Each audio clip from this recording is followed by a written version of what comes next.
मात नर्मदे हर गुरु जी। मात नर्मदे। आपका परिचय बताइएगा, आपका कहाँ से आना हुआ?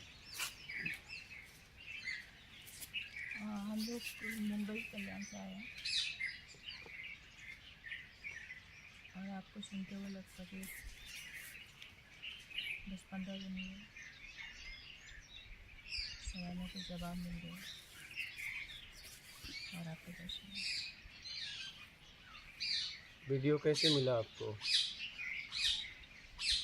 मिला रहती हूँ मैं। अच्छा, पहली बार आया तो किस कपड़े में आया? ऐसा भी होता है। हाँ, ऐसा भी सच है। किस कपड़े में ऐसा आया? भी होता है। नहीं, उससे कुछ फर्क नहीं। अच्छा, नहीं फर्क पड़, बिल्कुल भी नहीं। सीधा आपने सुन लिया। वो सुन लिया और सब जवाब मिल गए। दसों की खोज समाप्त हो गई।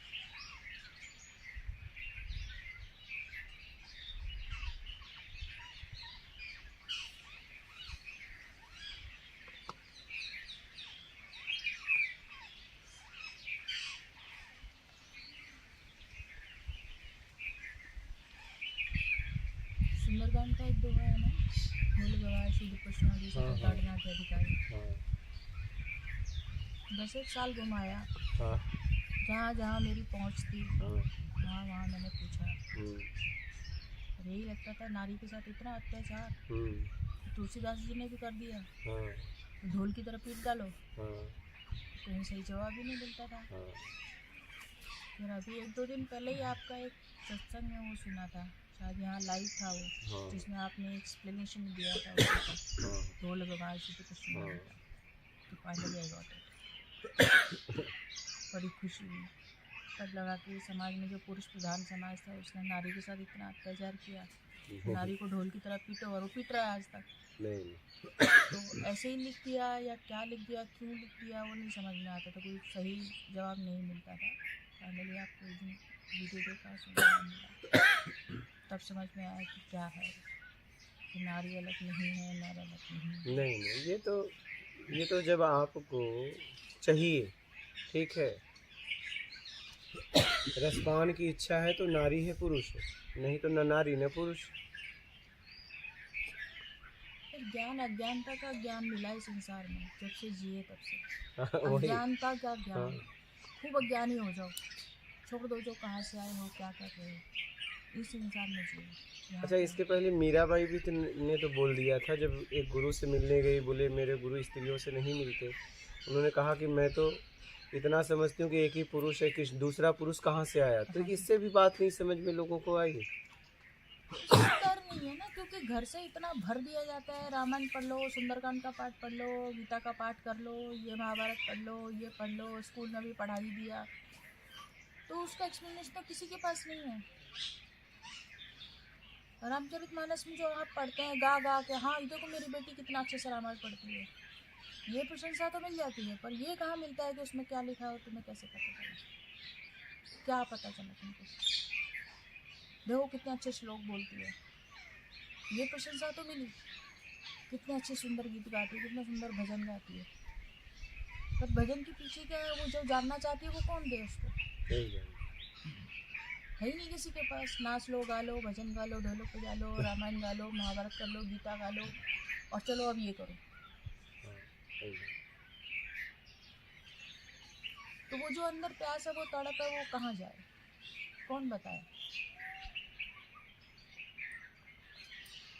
माता पिता के बारे में तो पहले ही बता दिया, वो तो भगवान का दूसरा अवतार है, तो उनसे तो आप कुछ कह नहीं सकते, बाकी किसी से भी नहीं कुछ कह सकते, कहाँ जाएंगे। तो जो संसार चल रहा है उसको चलने दो, उसमें बहते रहो, और वो तड़प मन में लिए रहो, कहीं ना कहीं कोई ना कोई आप जैसे गुरु उम्र के उस पड़ाव में मिल जाएंगे, तब शायद जवाब मिल जाएंगे जो मुझे मिले।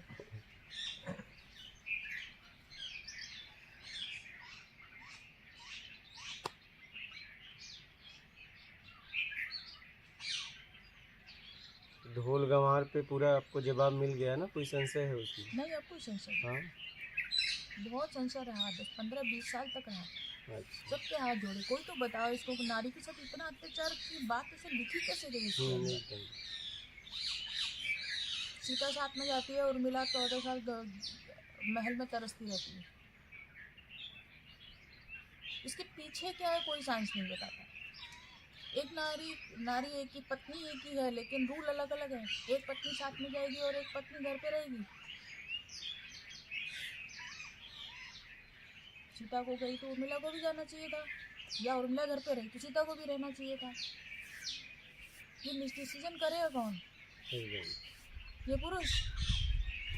तो हमारे मन में तो वैसी ही भावनाओं से बढ़ बढ़ के बड़े हुए ना। ये अंदर ही अंदर घुटने वाले सवाल है, किससे पूछे?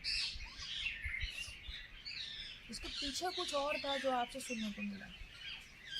महात्मा बुद्ध अपनी पत्नी को छोड़ के चले जाते हैं। ये भी एक अत्याचार में एक और शामिल हो गया कि भाई दिमाग तो वैसे ही कचरे से भरा हुआ था, ये और यशोधरा के साथ भी यही हो गया।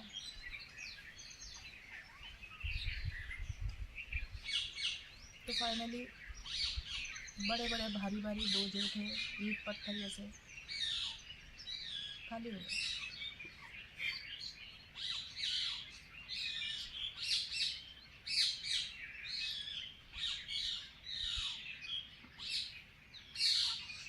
और कोई प्रश्न रहा आपका? अब नहीं रहा। बड़े थे, मैं कौन हूँ, कहाँ से आई हूँ। आप रही? हाँ, अब मैं ही रह गई। हाँ, बस तो अपने आप को रखो, बस ये सबसे जरूरी है। तो यही ढूंढ रही थी, और यही हाँ। अपने आप को चारों तरफ ढूंढ रही थी, और खुद को ही ढूंढ रही थी। इसमें रामायण में पढ़ लो, अच्छा इसका है तो इसका है तो इसका है। आपने अभी 2 दिन पहले ही बोला था, कब तक यूँ करते रहोगे। कब तक? वो किसको अंदर से करें? पूरा काट डाला मेरे को कि और कब तक यूँ करते रहोगे। यही तो सिखा दिया तुमसे, यही करना सिखा दिया।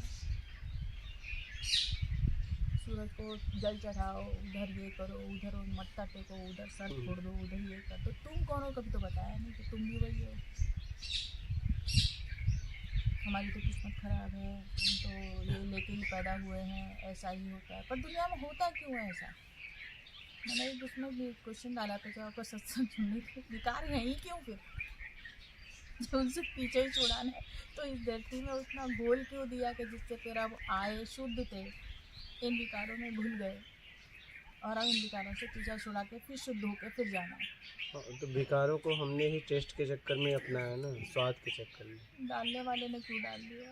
लेकिन हमारे पास एक फैसला होता है, वो फैसला हम ले नहीं पाए, दबाव में, संकोच में, चाहे मान के चक्कर में हम ले नहीं पाए। हमारे पास फैसला था, लेकिन कहीं न कहीं हमें मर्यादा का, लाज शर्म का नाम दे के दबा दिया गया और हम दब गए। गलती उसकी नहीं है, गलती हमारी है। हम कैसे दब गए? हमारे पास बुद्धि थी, समझ थी, विवेक था, हम उसका उपयोग क्यों नहीं किए? क्यों हम भावनाओं में बहे, क्यों रिश्तों में बह गए?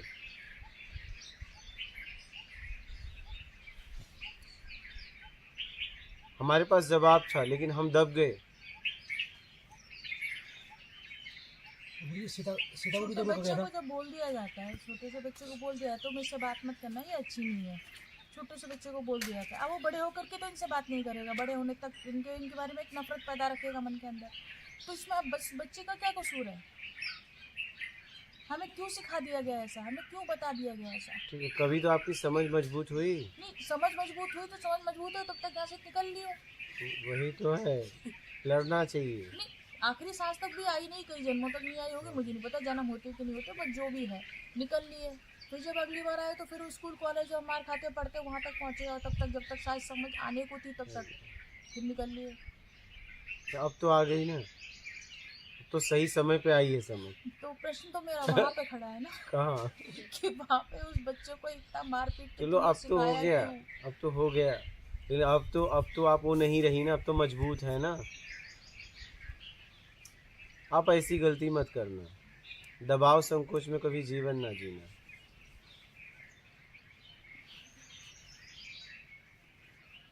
दबाव संकोच में कभी जीवन ना जीना, समझ रही हैं?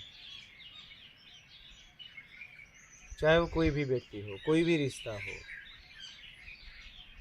अपनी बात हम जहाँ रख सकते हैं और वो मेरी भावनाओं को समझते हुए देश काल स्थिति परिस्थिति में मुझे जवाब दे रहा है, वहाँ रहिए, वहाँ आपकी उन्नति होगी।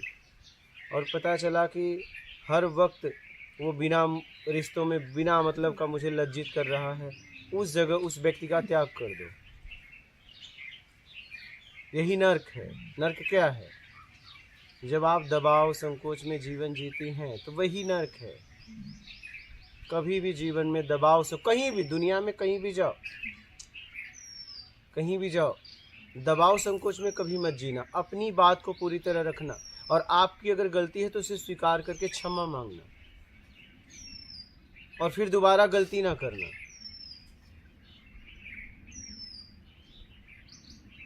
ये ध्यान रखना जीवन में। आप कुछ कह रहे थे? मैं ये कह रहा था, सीता को भी जाने नहीं दिया गया था, सीता को भी रोका गया था। सीता ने बोला होगा तभी गई। सीता छोड़ो, सब बातों में कोई दम नहीं है। यहाँ पे हम इनकी बात कर रहे हैं, सीता की नहीं, राम की नहीं। आपका कल्याण हो जाए उसके लिए काम करो। सीता राम वो आपकी बात कभी किए क्या? वो आपकी बात कभी किए क्या? अगर सीताराम अगर ऐसा होता तो आपको आके जवाब दे देते। आप उनके चक्कर में क्यों पड़े? आप अपने चक्कर में क्यों नहीं पड़े? कब पड़ोगे? कब पड़ोगे? मैं कह रहा हूँ कि सीता जबरदस्ती गई हो न गई हो, अपने से गई, हमसे क्या मतलब? उससे क्या होगा? गई भी कि नहीं गई, उससे क्या होगा? इससे कुछ होने वाला नहीं है। आपका कल्याण किसमें है उसके लिए बात करो। बात समझ रहे हो? तो कहने का मतलब ये है, मैं ये कह रहा था कि कभी दबाव संकोच में अब तो मत जीना। चलो, जब आप मजबूत नहीं थी, आपको बहुत सारी बातें सिखाई गई बिना मतलब का, कि तुम ये हो, महिला हो, तुम्हें मर्यादा में रहना है, ठीक है, पति परमेश्वर है, वो सब बातें हो गई, ठीक है, ये सब बातें हो गई।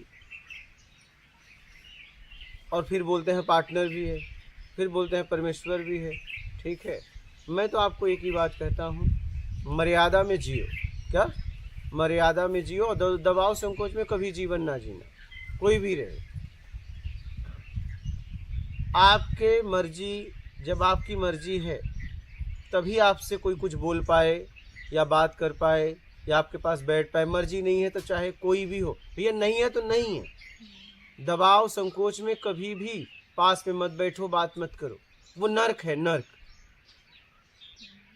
हमें एक लड़का था यहीं, मैं सुबह यहाँ पे बातचीत करना मना है, तो वो क्या यहाँ 2 जन बात कर रहे थे, मैं दरवाज़ा खोला, देखा तो बात कर रहे थे। हमको 2 दिन से उसको समझा रहे थे। अयोध्या से आया था, महागुरु था। फिर मैं निकला वहाँ, उसका इंतज़ार करने लगा कि ये कब इनकी बात ख़त्म हो और कब मैं इनसे बात करूँ, क्योंकि 2 बात करते हैं तो हम जल्दी टोकते नहीं कि भैया अपनी पहले ख़त्म कर लो, दोनों अपनी बात ख़त्म करो तब हम तुमसे बात करेंगे। तो जब इनकी बात ख़त्म हुई तो वहाँ आया। हम कहे आपको 2 दिन से मना कर रहे हैं कि बातचीत करना यहाँ मना है। उसने कहा कि अगर ऐसा है तो कल चला जाऊँगा। मतलब कल क्यों, आज क्यों नहीं? कल तक तुम्हें कौन देख पाएगा? मैं नहीं देख पाऊँगा। क्या? मैं कल तक तुम्हें बर्दाश्त नहीं कर सकता। कल तक कौन देखेगा? कल तक मैं तुम्हें नहीं देख सकता। फिर वो तुरंत अपना बैग भरा और फिर मैंने उससे कहा कि घर जाना। बोले मैं कहाँ जाओगे? बोले कहीं। बोला नहीं, पहले घर जाना, बात मेरी समझ लेना, मैं तुमको समझा रहा हूँ। पहले घर जाना। उसके बाप को इनके मोबाइल से फ़ोन लगवाया, बात कराया, बोला घर जाना और फिर इस नंबर पे फ़ोन करके बता देना, घर वालों से बात करा देना। और घर पहुंचा, फ़ोन करवाया, हमसे मतलब नहीं। अब बात समझ रहे हैं? बालक था, ज़्यादा वो नहीं था, लेकिन फिर भी भटक गया था। कहने का मतलब मेरा ये है, मैं इसलिए घटना बता रहा हूँ कि भैया जब हमारी तुम्हारी नहीं पटी तो फिर हम आप क्यों पास में रहें? क्योंकि वो घुटन देता है, वो नर्क जैसा लगता है। फिर हम आपको कैसे देख पाएंगे और आप मुझे कैसे देख पाओगे? इसलिए नर्मदे हर और चल अपने अपने घर। तुम कहीं और जी लो, हम कहीं और जी लेंगे। इसीलिए तो दुनिया इतनी बड़ी बनाई है कि घूमते रहो। क्या? हाँ, लग रहा है कि नहीं भैया हमारी आपकी नहीं जम रही है, हम आप साथ नहीं रहेंगे, बात खत्म। वो चाहे कोई भी रिश्ते का वो नाम देकर घुटन में जिंदगी मत जियो, नरक है। ऐसे ऐसे रिश्ते किस काम के? जिस रिश्ते को देख के ही घुटन हो रही है, वो कोई रिश्ता है? वो कोई रिश्ता है?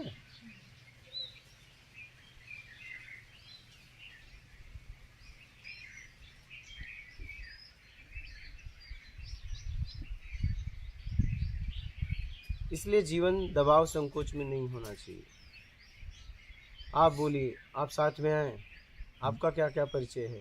जी मैं इनका हस्बैंड हूँ। अच्छा, आप भी सुनते हैं? ये जब ज़बरदस्ती सुना देती तब, जबरदस्ती में?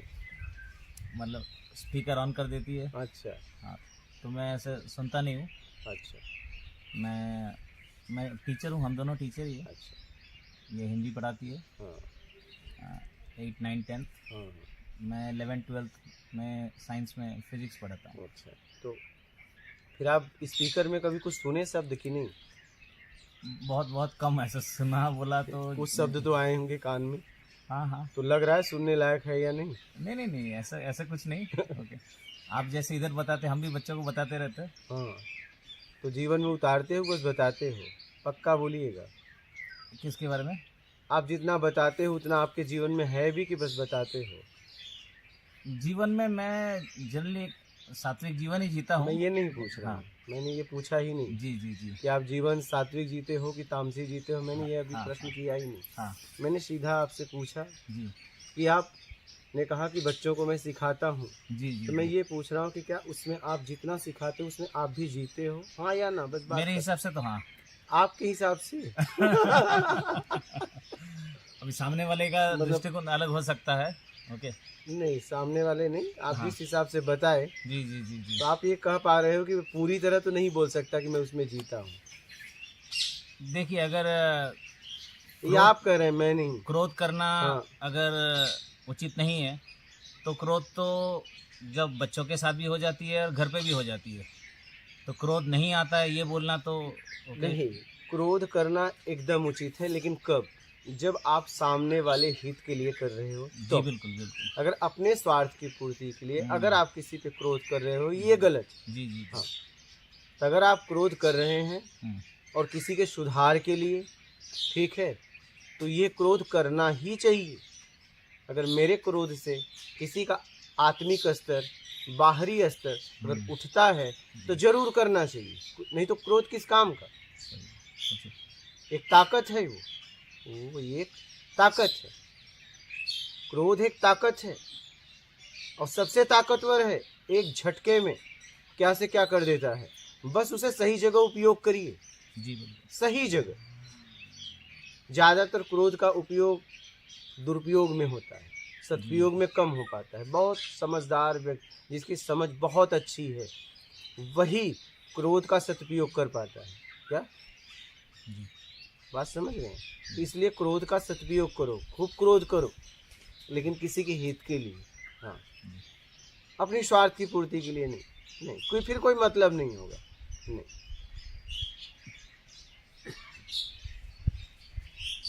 क्रोध करना चाहिए जहाँ तक मैंने समझा। क्योंकि काम अगर करेंगे तो कुछ काम ऐसे होते हैं कि सामने वाला उसे हंसी से नहीं क्रोध से समझता है, तो उस समय हमें क्रोध करना पड़ेगा, नहीं तो समझेगा नहीं। क्या वो समझेगा नहीं? परिवार में तो हस्बैंड वाइफ में क्रोध वाला डिपार्टमेंट तो वाइफ के पास ही ज़्यादातर होता है।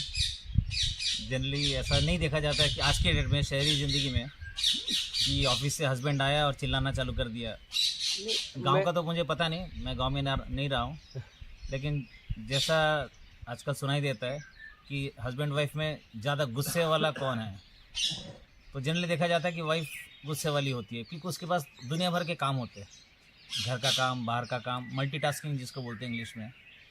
तो शॉर्ट टेम्पर्ड और ये वो ऐसा बोला जाता है कि शायद लेडीज़ लोग आजकल इतना उन पे जिम्मेदारी ज़्यादा है, तो शायद उनको गुस्सा शायद ज़्यादा आता है। मेरे समझ से आपके परिवार के लिए आता है। स्त्री के पास सबसे ज़्यादा अगर कुछ होता है तो संचय। क्या होता है? संचय। पुरुष के पास होता है क्रोध। बात समझ रहे हैं? पुरुष के क्रोध के सामने स्त्री का क्रोध बहुत कम है, लेकिन इनके पास संचय होता है। अब आप क्या है, इनकी जिम्मेदारी बच्चों से लेके पूरा राशन से लेके सब दे दिए हो, पैसे भी चाहिए तुमसे, ज़बरदस्ती पैसा भी मांगनी, तुम्हारे लिए तुमसे पैसा मांगनी, आपके बच्चों के लिए, आपके परिवार के लिए आपसे लड़ाई कर रही हैं क्या, और सबसे बाद में खाती हैं। इनका क्रोध देखिए कि ये सबसे बाद में खाती हैं, बचे या ना बचे, कभी परिवार को पता भी नहीं चलने देती। जी बिल्कुल। तो ये मेरे समझ से, जहाँ तक मैं समझता हूँ, ये क्रोध नहीं है, एक प्यार है, बस ये क्रोध में बता रही हैं क्या। लेकिन करें क्या, आप सुनोगे नहीं क्या, आप सुनोगे नहीं, बात ये है, बात ये है कि आप सुनोगे नहीं। लेकिन आप देखिए कि जब आप क्रोधित होते हो तो चुप भी हो जाती है क्या, आप ध्यान देना, वो रोज क्रोध करती हैं लेकिन उनके क्रोध का कोई बुरा परिणाम नहीं आता, लेकिन आप अगर क्रोध करते हो तो आपके क्रोध का बुरा परिणाम आ जाता है। ध्यान दिए कभी, हाँ, नोट करना, वो क्रोध में ही आपके परिवार को संवार रही है, लेकिन आप जब क्रोध करते हो तो कुछ न कुछ आपका नुकसान ही कर बैठते हो। जहां तक पुरुष की बात कर रहा हूं मैं,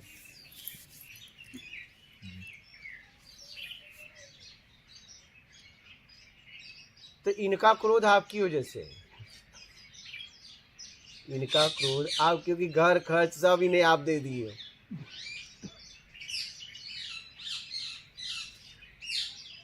नहीं तो हमने अपने माँ बाप के लिए भी देखा कि मम्मी ज़्यादा गुस्से वाली है, डैडी चुप रहते हैं। इनके तरफ भी अगर इनका मम्मी डैडी देखा जाए तो ज़्यादातर आजकल ऐसे मतलब देखने को मिल रहा है कि जो लेडीज़ है वो ज़्यादा स्ट्रॉन्ग है, ओके, मेंटली ज़्यादा स्ट्रॉन्ग है। पुरुष तो शायद फिजिकली स्ट्रॉन्ग होते होंगे, बट लेडीज़ जो है, क्या करें, बचपन से ही माँ बना दिया जाता है। छोटा भाई है तो बस अपना नाक भरा है, लेकिन छोटे भाई का साफ करो और गिर न जाए, तो इन्हें छोटे से माँ बना दिया गया। माँ के साथ चूल्हा चौका सब करवाओ, फिर ससुराल आई तो सबसे पहले इनका लक्ष्मी की तरह सम्मान होता है, पैर पूजा जाता है, और बाद में नौकरानी बना दिया जाता है। सबसे लास्ट में तुम्हें सोना है, सबसे पहले उठना है। बताइए, ये मानसिक तनाव नहीं होगा इन्हें? बोलिए। वही बोल रहा हूँ, मल्टीटास्किंग तो इनका ही होता है। आप बताइए, आपको बेड पे ही चाय चाहिए तो कौन देगा? हाँ, पुरुष का तो एक दो काम ही होता है बस। वही मैं वही कह रहा हूँ कि आप एक बात बताइए, आपके बाद में सोना है, आपसे पहले उठना है, आप बताइए। हाँ, ज्यादातर यही होता है ना। कैसा होता है कि सबसे पुरुष बाद में सोए और पहले उठे, ऐसा होता है? अभी आपके यहाँ होता है? कम बहुत। अरे कहाँ होता है? कौन पुरुष ऐसा करता है? इसमें बताओ, आप करते हैं क्या? हाँ, कभी मतलब सुबह वो तो कभी, वो नहीं। हाँ, नियम की बात कर रहा हूँ, पक्का हाँ, नियम की बात कर रहा हूँ। ये कभी आ जाते हैं प्यार मोहब्बत में, कुछ लेने देने के चक्कर में, वो बात अलग है, वो बात अलग है। क्योंकि पुरुष को जब मिलता है तो युद्ध भी कर लेता है, वो ऐसा है, और नहीं मिलेगा तो छोड़ देगा। वो बात अलग है कि आप किस स्थिति में करते हो। लेकिन क्या पक्का है क्या कि आप सबसे पहले जागते हो और सबसे बाद में सोते हो? ऐसा पक्का है? नहीं ऐसा ठीक, चाहे शहर में हो चाहे गांव में, लेकिन स्त्रियां आज भी सब खा लेंगे, सोने जाएंगे, वो बर्तन माजेंगी, चूल्हा घसेंगी, पूरा साफ करेंगी, और उसके बाद फिर सोएंगे। लेकिन वो सोती हैं जागने के लिए, लेकिन तुम सोते हो सोने के लिए। क्या समझना इस बात को? इसलिए आध्यात्म में स्त्री बहुत कम है, क्योंकि पुरुष लोगों ने, इस सिस्टम ने उसे सोचने का मौका नहीं दिया।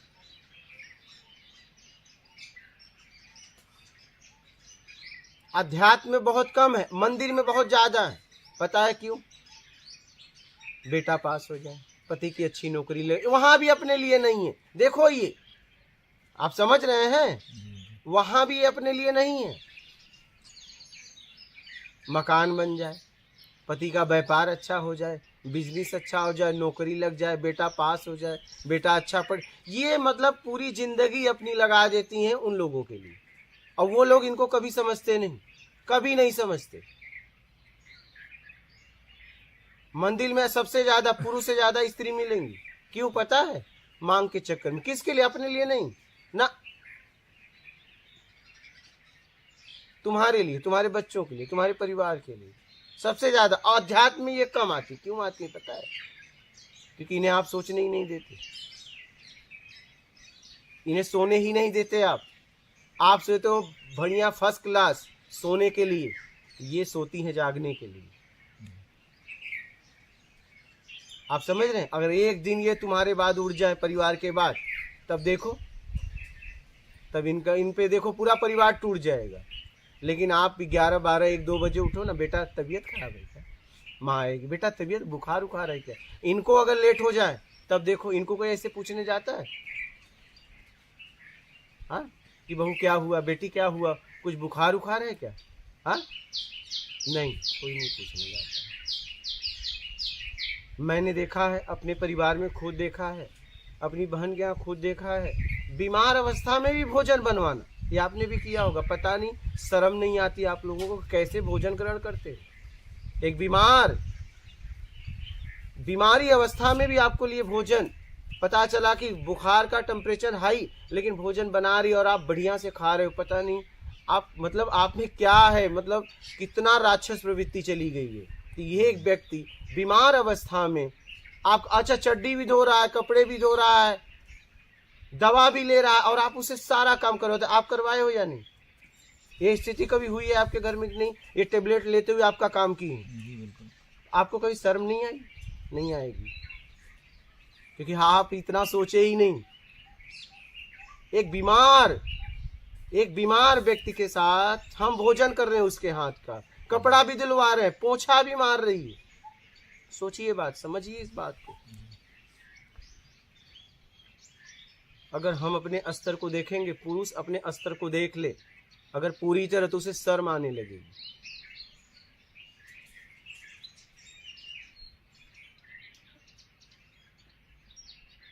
ये आपने देखा होगा, आपने किया भी होगा। आजकल शहर के जो जेंट्स है वो थोड़ा बहुत हाथ बटाते हैं मेरे हिसाब से। थोड़ा बहुत छोड़िए, मैं आप देखिए पॉइंट पे बात करिए। समझौता यहाँ नहीं करना है, यहाँ समझौता नहीं, हाथ बटाने की बात नहीं। एहसान कर दिए क्या? हाथ बटाकर एहसान कर दिए? आपका ही तो आपका ऊर्जा लेकर आप नहीं ढो पाए, उसने आपके तरह निकाल के आपकी ऊर्जा में फंस गई। अगर देखा जाए तो बच्चे किसके शरीर कहाँ से निकलता है? पिता से। बच्चे किसके हैं? बच्चे वो तो बस पालन करती है, आपकी ऊर्जा में फंस गई है। बच्चे किसके होते हैं? क्या माँ के होते हैं? बोली, किसके होते हैं? माँ पालने वाली है। वो क्षणिक जी नहीं सकता था, अपने गर्भ में पाल के और संसार में आने योग्य बनाती है, फिर संसार में मल मूत्र को साफ करके संसार में चलने योग्य बनाती है, हाँ, उठने बैठने योग्य बनाती है। लेकिन आप देखिए कि आप अगर कभी अपने बच्चों के मल को साफ किए होंगे तो मजबूरी में, क्या नहीं, गोद में लिए तो खूब खिलाए, लेकिन जैसे ही पेशाब किया, लो लो लो लो, देखिए नहीं हुआ है क्या? और माँ फूल की तरह साफ कर देते। आप क्यों नहीं करते? आप क्यों नहीं? क्यों लो लो लो लो? उसे तो कहना चाहिए था दूध ले चल साफ कर, लेकिन वो माँ है, वो तुरंत गोद में लेके पकड़ के और मलमूत्र। क्या आप नहीं कर सकते? ये तभी तक बच्चे को खिलाएंगे जब तक नाक नहीं बहेगा, मुतेगा नहीं, संडास नहीं, ये तब तक अपने गोद में खूब उसको खिलाएंगे, राजा बाबू भैया सब कहेंगे। लेकिन जैसे पेशाब किया, ले ले ले ले, क्या कर दिया? समझिएगा इस बात को। तो ये अध्यात्म में बहुत कम आती है। क्यों आती है कम? इनको सोचने का मौका ही नहीं देते। तुम सोचना नहीं, तुम्हें सोचने नहीं देंगे, तुम्हें सोने नहीं देंगे, ऐसा सिस्टम ही बना दिया। तुम्हें जीने नहीं देंगे और तुम्हें लक्ष्मी का नाम भी दे देंगे, हाँ, तुम्हें पूजनी भी बना देंगे, लेकिन तुम्हें जीने नहीं देंगे। तुम्हारी तबीयत खराब है, चलो हम दवा दिया है, लेकिन तुम भोजन बनाओ, कपड़े धो, पोछा मारो, ये तुम्हारा काम है। यही है आपकी मानवता, क्योंकि बीमार व्यक्ति के हाथ का भोजन ग्रहण कर रहे हो। यहाँ जितने पुरुष हैं ज़्यादातर किए ही होंगे। लेकिन पहले से तो काफ़ी बेहतर हुआ है लेकिन पिछले ये अभी भी है। 40 साल में अगर आप लेकिन देखा ये अभी देखेंगे- भी है। नहीं है तो सही। लेकिन मैं कह रहा हूँ पूरी तरह उन्हें छोड़ दो ना, पूरी तरह जीने दो ना, काफी क्यों? मतलब अभी भी आप राज करना चाहते हो, दिमाग में अभी है कि भैया इतना तो दे दिया, एहसान किए क्या? शहर में आपको ऐसा दिखेंगे कि हस्बैंड भी मैं शहर की बात बता रहा हूँ। बर्तन वगैरह अरे धो भाई रहे मैं मुंबई की बात बता रहा हूँ। जी, मैं मुंबई की बात बता रहा हूँ। मेरी बहन ऐसे मतलब बुखार से कांप रही है, दवा ले रही, भोजन बना रही, उसका पति बच्चे खा रहे हैं।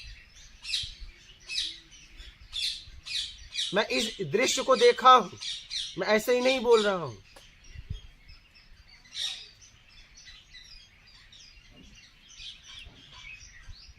आपको लगता है एक बीमार आदमी के हाथ का भोजन करना चाहिए कि उसे भोजन कराना चाहिए? जी, बताइए। कराना चाहिए। फिर और कोई एहसान कर दिए, बहुत बदलाव आया, बहुत, तब कांप रहे हो आप लोग। आज भी सुनिए, आज भी लड़कियां रात को अभी भी पुरुषों के डर से नहीं निकल पाती। बिल्कुल सर, शहर अच्छा, में भी किसका डर है बताइए? किसका डर है? जानवर का डर है? एक पुरुष का ही डर है। जी, एक पुरुष का डर है। मतलब पुरुष इस पृथ्वी पर, मैं बोल सकता हूँ कि अगर राक्षस कोई है तो पुरुष। मतलब आज भी कोई लड़की 2 बजे रात को लड़का निकल जाएगा, कोई खतरा है? नहीं, स्त्रियों से कोई खतरा है? नहीं। लेकिन लड़की निकल जाए तो आप खुद कहोगे बेटा बेटी जल्दी आ जा। नहीं, किसका डर है? क्या स्त्री का डर है? किसी पुरुष का डर है। समझना इस बात को।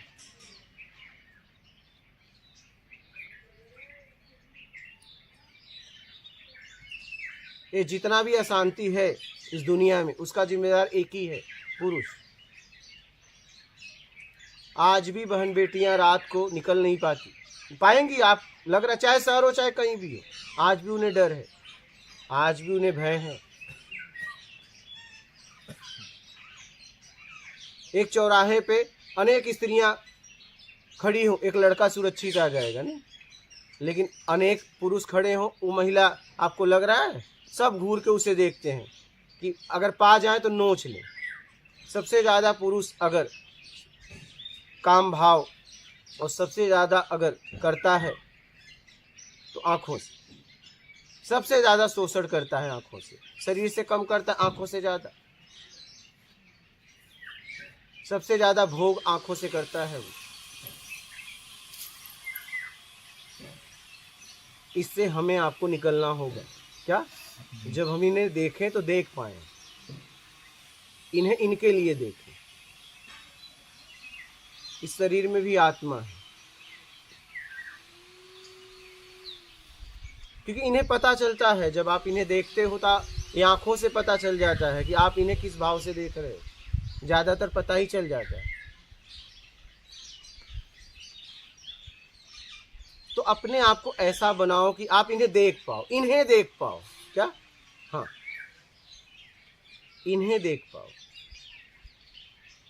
शरीर को पार करो, शरीर को पार करो।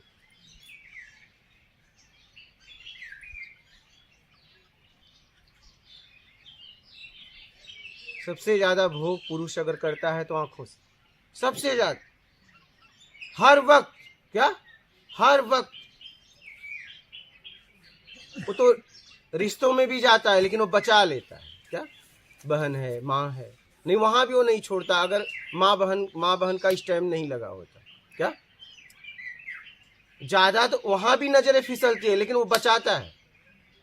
क्या? ये ऐसा इतना वो है, भोग में इतना वो हो गया है, इसलिए निकालो इससे अपने आप को। और इसका अनुभव जितने पुरुष बैठे हैं सबको है। मुझे भी पुरुष शरीर मिला है, मैं पूरी तरह अनुभव से बोल रहा हूँ।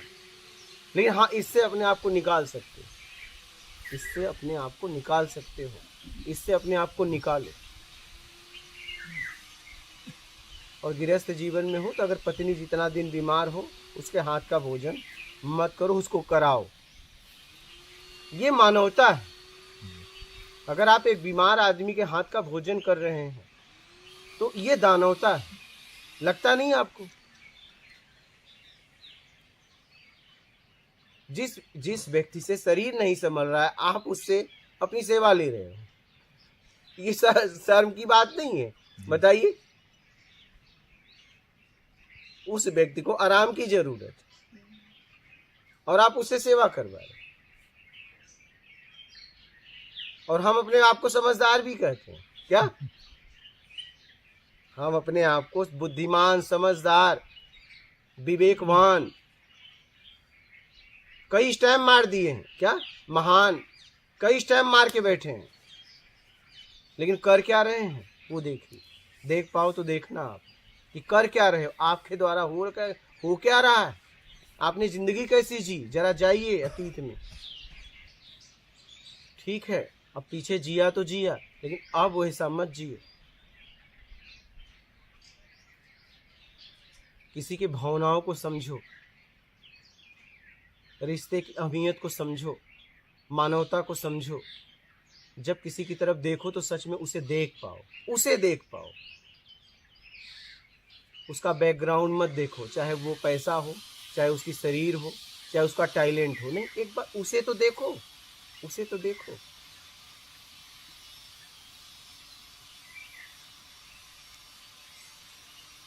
बोलिए आप। जी बिल्कुल। लेकिन मैं जो कह रहा था कि अभी के जो पुरुष है, आप 30 साल पीछे जाइए और अभी जाइए। हाँ। अभी के जो पुरुष है वो घर के कामकाज में, वो अगर अपने बाप से, अपने दादा से, नाना से कंपेयर करे, वो दे आर मोर पार्टिसिपेटिंग। भले बच्चों की परवरिश में हो, आजकल हमें शहर में ऐसा दिखता है कि बच्चा बाप के गोद में है। हाँ। सुपरमार्केट में गए हुए, मम्मी शॉपिंग कर रही है, ओके। पहले बाप के गोद में शायद बच्चा होता ही नहीं था। पहले हगीज नहीं था ना। बात ये था, अगर हगीज होता ना तो पहले भी होता। बात ये है। हाँ, नहीं, सही बता रहे हैं। आजकल के जो, क्योंकि पिता को मालूम है कि अब कुछ खतरा नहीं है, तभी वो गोद में ले सकता है बाहर। हगीज है, पहले हगीज नहीं था। बोलिए आप। नहीं, आजकल के जो फादर्स है, ओके, ठीक है, मैं ये नहीं बोल रहा हूँ कि 50-50 हो रहा है, ये तो बिल्कुल नहीं हो सकता, ओके। लेकिन पहले समझ लीजिए 5% और 95%। आप उनसे तुलना अपनी क्यों करते हैं? इम्प्रूवमेंट हुआ है, बेहतरी हुआ है। मैं कह रहा हूँ कि नहीं, माँ का जगह तो बाप नहीं ले सकता। आप अभी भी पूरी तरह दीजिए, अभी भी आप बेईमान हो। आप तुलना क्यों कर रहे हो? अगर आप देखो तो उन्होंने सताया है, तो क्या आप उनसे कम सताओगे? मतलब सताने की इच्छा अभी भी है कि मैं उनसे कम सता रहा हूं, लेकिन सताऊंगा, क्योंकि जब तक नहीं सताऊंगा तब तक मैं अपने आप को मर्द नहीं कर सकता। बात ये है, जब तक चड्डी नहीं धोएगी तब तक मैं मर्द नहीं कर सकता अपने आप। क्या बात ये है? मतलब सताओगे पक्का। आप उनसे अपना कंपेयर क्यों कर रहे हो? आप उनसे अपनी तुलना क्यों कर रहे हो? आप मुझे बताइए, क्यों तुलना कर रहे हो? एक निचले स्तर के व्यक्ति के साथ अपनी तुलना आप क्यों कर रहे हो? बोलिए। अगर उन्होंने, पूर्वजों ने हमारे माँ बहनों को सताया है, अब हम उनसे तुलना करके हम कम सता रहे हैं, लेकिन सताएंगे तभी मुझे लगेगा कि नहीं मैं कुछ हूं। हाँ,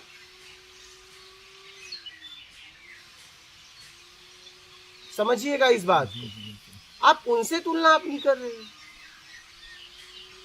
और कह रहे हो पहले से अच्छा है। क्या अच्छा है? क्या अच्छा? एक नाव में 99 छेद हो, एक में एक हो, परिणाम क्या आएगा? वही आएगा ना। आप वहीं खड़े हो, आप वहीं के वहीं खड़े हो, ऐसा आपको लग रहा है। आप वहीं के वहीं खड़े हो, बस आपने तरीका चेंज कर दिया है, कुछ बदलाव कर दिया, लेकिन वहीं खड़े हो, खड़े वहीं हो। इसलिए अभी भी निकल लो, आपके पास समझ है, निकल लो, अभी भी निकल लो, निकल सकते हो बहुत आसानी से। और नहीं निकलोगे तो कितना पढ़ाई लिखाई कर लो, जब आप किसी को सताते हो तो उसका शरीर अपने आप आपको श्राप देता है, उस चाहे या ना चाहे, उसके बस में। यहाँ श्राप या आशीर्वाद किसी के बस में नहीं। आपको कोई आके सम्मान देगा, एक गिलास पानी पिलाएगा, आपको बैठाएगा, आपके अंदर से उसके लिए जब जरूरत पूरी करेगा आशीर्वाद निकलेगा। और आके बिना मतलब का आपको कोई धक्का मार देगा, आप नहीं भी चाहोगे तो भी उसके लिए श्राप निकलेगा। वो चाहे आपकी स्त्री हो, चाहे बहन हो, कोई भी हो, अगर आप उन्हें दबा रहे हो तो उनके अंदर से आपके लिए ऊर्जा निकल रही है सताने वाली। बात समझ रहे? और आपका जीवन होगा आसान। इसीलिए सबसे ज्यादा जीवन पृथ्वी पर किसका आसान है पता है? पुरुषों का। क्या? सबसे ज्यादा।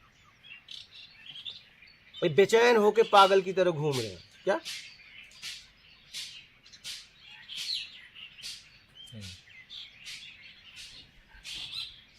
क्योंकि आपके घर में कोई है। अब बताओ ना, बीमार आदमी भोजन पका के खिलाएगा, उसका शरीर कितना आपको बद्दुआ देगा, आप सोच सकते हो? क्योंकि ये अपने आप होता है। हाँ, अपने आप होता है। यहाँ कोई किसी को आशीर्वाद या श्राप दे ही नहीं सकता। इस बात को बहुत गहराई से समझ लेना।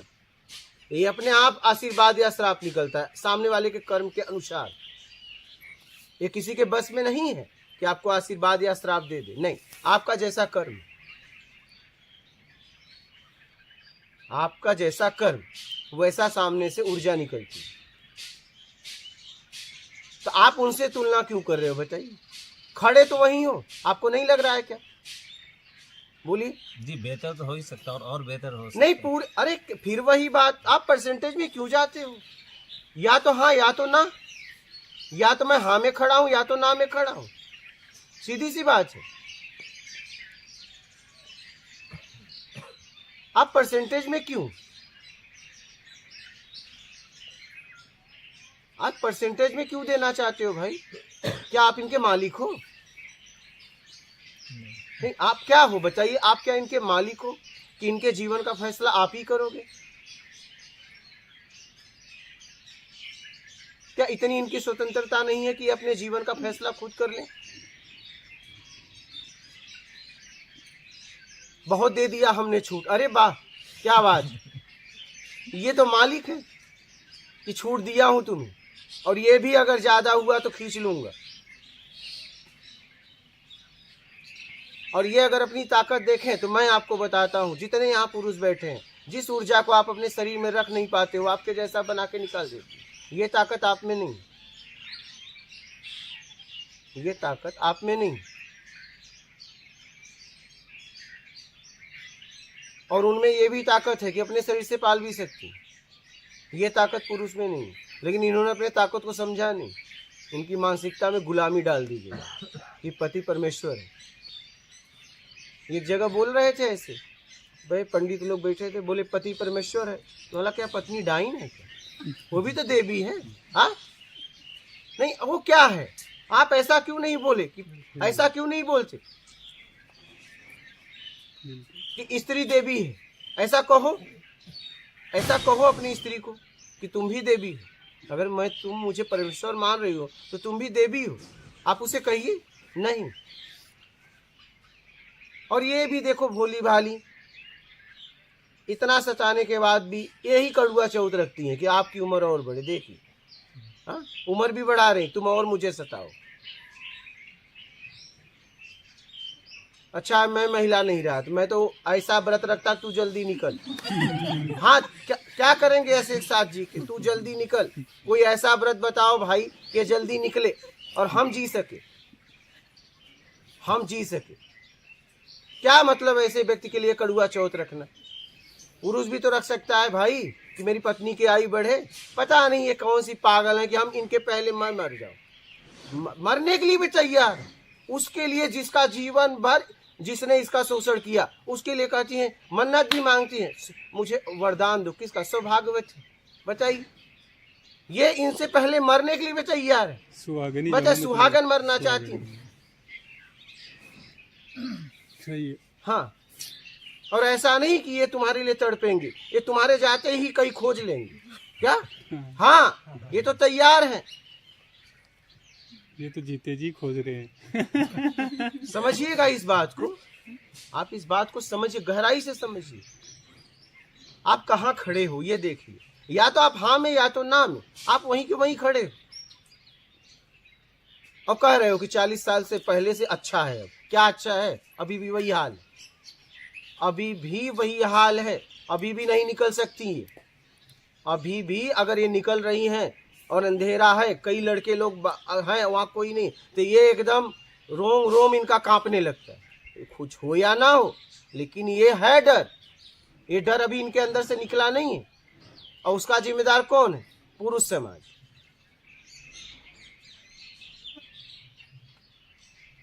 पुरुष में आप भी आते हो ना, हम ही लोग, इसके जिम्मेदार हम आप हैं।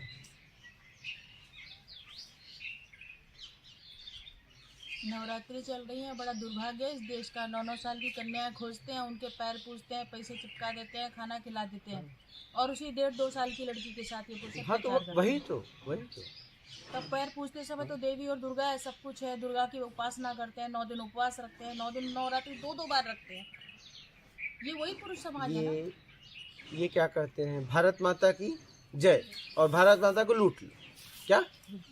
हाँ, पहले ये जिसको माँ बनाए मतलब उसका शोषण करेंगे। हाँ, ये जिसके ऊपर हाथ सहलाए तो मतलब नोचने लगेंगे। ये ऐसे कहीं नहीं जाते। मैं इसलिए ये बता रहा हूं कि आप अपने आप को निकालो वहां से। आप भी वहीं खड़े हो, निकालो कैसे भी अपने आप को निकाल सकते हो, निकालो, और पूरी तरह, हाँ या ना, तुलना मत करिए। आपको तुलना करना है तो एक महान व्यक्ति के साथ करिए, महान व्यक्ति के साथ करिए ना। आप गिरे व्यक्ति के साथ अपनी तुलना क्यों कर रहे हो? कि वो अपनी पत्नी को ज्यादा पीटता है, मैं कम पीटता हूँ, ये कोई बात है? अरे वो रोज पीटता है, मैं महीने में, हफ्ते में रविवार को पीटता हूँ। नहीं, ये कोई, मैं छुट्टी के दिन पीटता हूँ, ये कोई बात होती है? हाँ, ये क्या बात हुई? अरे पीटता वो भी है, पीटते आप भी हो।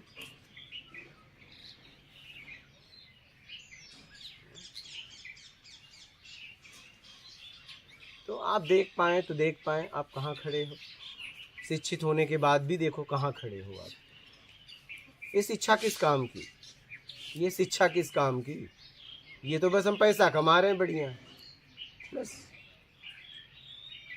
शिक्षा तो उसे कहते हैं, संस्कार उसे कहते हैं, हमारे साथ रहने वाले पूरी तरह प्रसन्न, बस इसे शिक्षा कहते हैं। हमने तो शिक्षा भी ले ली है बस पैसा कमाने के लिए, बस पैसा कमाना। मुझे ऐसी शिक्षा चाहिए कि बस लोगों ने अपने आप को एकदम ATM मशीन बना रहे कि भैया, पिताजी ने कहा कि देखो भैया, हम 25 फेंक रहे थे, तुम 50 फेंकना। क्या?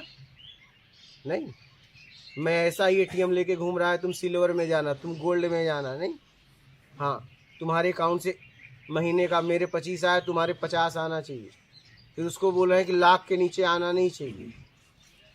तो अपने आप को मशीन बना दी है लोगों ने। शिक्षा किस लिए ले रहे हैं बताइए? अरे शिक्षा का मतलब जीवन को उचित तरीके से जीना। शिक्षा का मतलब ये होना चाहिए। अगर शिक्षा से आप, मैं बता रहा हूँ, आप बहुत पैसा कमा ली और गेहूं की रोटी खाओगे चले जाओगे तो क्या मतलब? और साथ रहने वाले घुटन से जिए, इससे अच्छा तो तुम ना पढ़े होते। अगर आपके जीवन में ऐसा है तो, और पता चला कि नहीं, आप जाते हो, पढ़ा के आते हो और अपने परिवार के बैठकर 1-2 घंटा परिवार से बात करके उनकी भावनाओं को समझते हो, तब कोई बात है।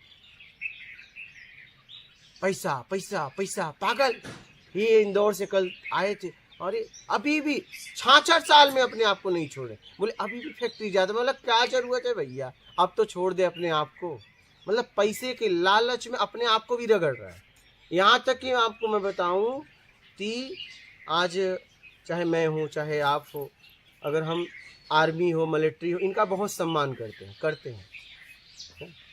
देश के रक्षा में जितने भी नौजवान खड़े हैं, हम आप लोग, समाज बहुत सम्मान करता है। लेकिन अब हो क्या रहा है, ये रिटायर होने के बाद कहीं जाके बैंक में गार्ड की नौकरी कर रहे हैं। बताइए, मतलब अपने आप को कहाँ गिरा दिया। सोचिए इस बात को, कहाँ गिरा दिया। अब गेट खोलने लगे, अब बताइए कहाँ गिरा? पैसे के चक्कर में। और उन्हें कोई जरूरत नहीं, क्या उन्हें कोई आवश्यकता नहीं, लेकिन क्या बन गए पता है? गार्ड। कहाँ से कहाँ गिरा दिया इस पैसे में। देखा होगा कि नहीं देखा होगा? बताइए। देश के नौजवान बढ़िया, इन्हें सम्मान मिलता था, सलामी मारते थे, अब ये सेठों को सलामी मार रहे। आइए बताइए, कहाँ से कहाँ गिरा है पैसे में। इसलिए पैसे का भैया सदुपयोग करो। इसके चक्कर में उतना पढ़ो जितना जरूरत हो, ज्यादा ना पढ़ो, नहीं ये आपका पतन कर देगी, ये आपका पतन कर देगी।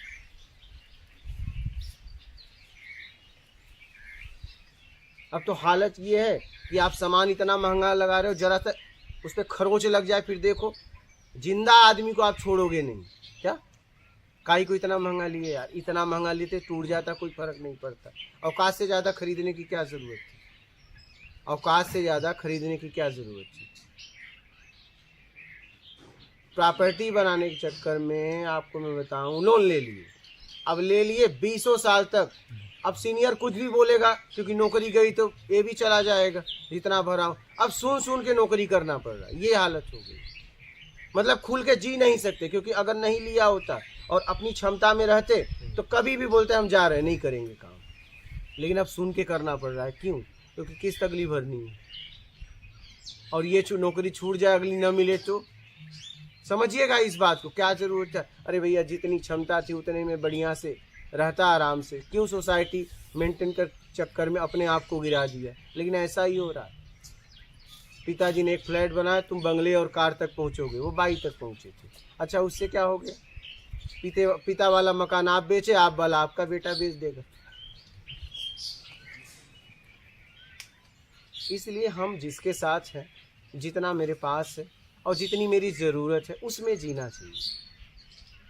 पैसा पैसा पैसा, बताओ मिलिट्री आर्मी से रिटायर होने के बाद इनको अच्छा गार्ड की क्या क्या ज़रूरत है नौकरी की? आप बताइए।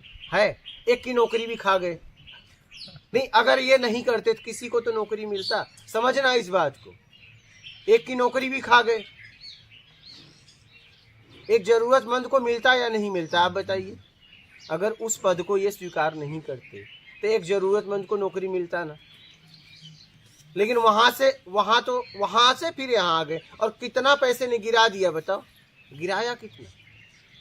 ये तो बढ़िया, इनको बढ़िया कमाए थे, बढ़िया देश सेवा किए थे, बढ़िया ये आते, इनके पास पैसे भी थे और बढ़िया कुछ ये सुबह से लेके शाम तक सत्कर्म करते, अपनी ज़िंदगी बढ़िया से जीते। लेकिन बताइए पैसे ने इनको गार्ड बना दिया। हाँ, ये पैसा है, और मैं देख रहा हूँ कि लोग पागल हो जा रहे हैं पैसे के लिए, कुछ भी कर सकते। यहाँ भी आए थे एक मिलिट्री से, जिससे कर्नल में बोलता था, वो बोले अब मैं जा रहा हूँ, बंदूक लेके खड़ा रहूँ। मतलब देखिए ये जा रहे हैं, आए थे आध्यात्म समझ के, बोले अब जाके एक जगह मुझे इतना पैसा मिलेगा और मैं बंदूक लेके खड़ा, और उनका पेंशन भी आ रहा है। हम कहे देखो ये आदमी की स्थिति देखिए, बोले कुछ करना नहीं है, बंदूक लेके खड़ा कराना। मतलब देखिए, लेकिन उस बंदूक लेके खड़े में तुम क्या हो गए पता है? गार्ड, हाँ, वॉचमैन हो गए।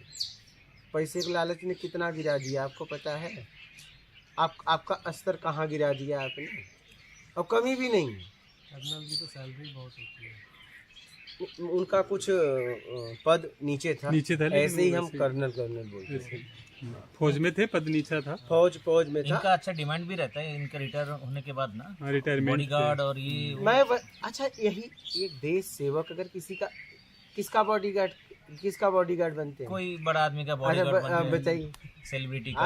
आप बताइए, यही ये देश सेवा से डायरेक्ट कहाँ गिर गए? जरा सोचिए इस बात पे, चिंतन करिए, कहाँ गिर गए? खाना पीना भी गुरुजी हाफ प्राइस में मिलता है। अब बताइए, ग्रोसरी होती है, तब सब चीज इतने कम दाम में। और एक नौकरी भी खा गए, एक आदमी की नौकरी भी खा गए।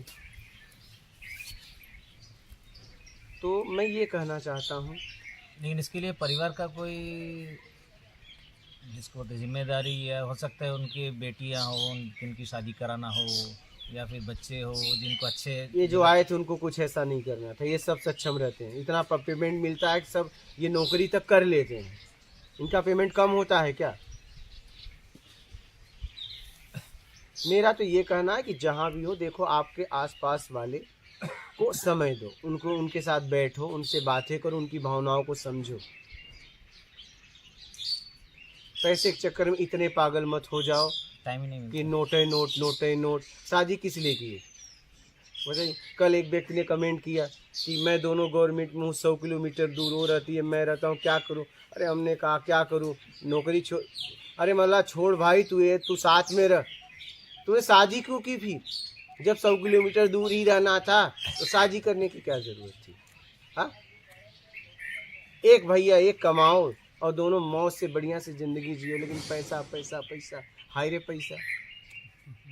कि मतलब हम अपने परिवार के साथ भी बैठ के जो हमारे आसपास हैं, हम उनसे भी बातचीत नहीं कर पाते। बताइए, उनकी भावनाओं को नहीं समझ पाते।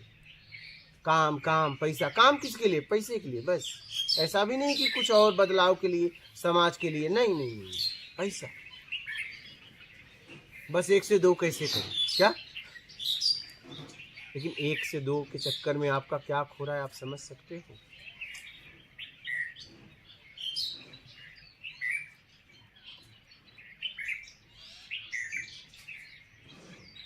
जिंदगी इस चक्र में सबका ऐसा फंसा हुआ है कि ऐसा लगता है कि ये हो जाए फिर आराम करेंगे, कि तब तक दूसरा कुछ आ जाता है। आपको वो करने की जरूरत नहीं, काश आप आराम करते। क्या आप आराम करते? वो करने की कोई आवश्यकता ही नहीं थी। अगर आप देखोगे तो बेमतलब का कर रहे हो। मैं भी घूमता था तो मुझे लोग जबरदस्ती पैसा देना चाहते थे, तो मैं बोला मैं करूँगा क्या? तो बोले धर्म में खर्चा करना। बोला देखो, मैं धर्म में खर्चा करने नहीं निकला हूँ, मेरी जितनी ज़रूरत है मुझे आ जाता है और मैं ये पैसा नहीं लूँगा, तुम जाके करना। हम कहे कौन धोएगा तुम्हारा पैसा? तुम्हारा पैसा कौन धोएगा? क्योंकि मुझे जितने लोग देते हैं मैं उनसे बोल देता हूँ मैं खाता हूँ, ठीक है। अब तुम्हारा पैसा मैं जेब में डालूँ धन खर्च के लिए, और कहीं जेब से गिर गया तो वो भी खतरा, और मैं खा भी नहीं सकता। क्या खा भी नहीं सकता? तो एक इसमें अपना रखूँ, इसमें तुम्हारा रखूँ, और कहीं इधर उधर ना हो जाए, क्योंकि तुमने धर्म में खर्चा करने के लिए दिए। तो अब मुझे किसी आदमी को ढूंढना पड़ेगा। अब आदमी को जब तक नहीं मिलेगा वैसा, तब तक तुम्हारा पैसा मेरे लिए बोझा। तो भैया हम तुम्हारे पैसे को नहीं पकड़ेंगे, हम नहीं लेते थे। हम कहे हम नहीं ढोएंगे, हमसे नहीं ढोया जाएगा। आप अपने पैसे को जाके धर्म में लगा दो, मुझे जितना खिलाना है खाओ, लाओ, मैं खा लेता हूँ क्या, लेकिन मैं तुम्हारा लेके नहीं जाने वाला। सीधी सी बात, जितना मेरे पेट में आएगा उतना खा लूँगा, लेके नहीं जाऊँगा, बोझा नहीं ले जाऊँगा, हमसे नहीं ढोया जाएगा। मेरा कहने का तात्पर्य है कि आपकी जितनी ज़रूरत देख लो, उतना कमाओ, खत्म बात।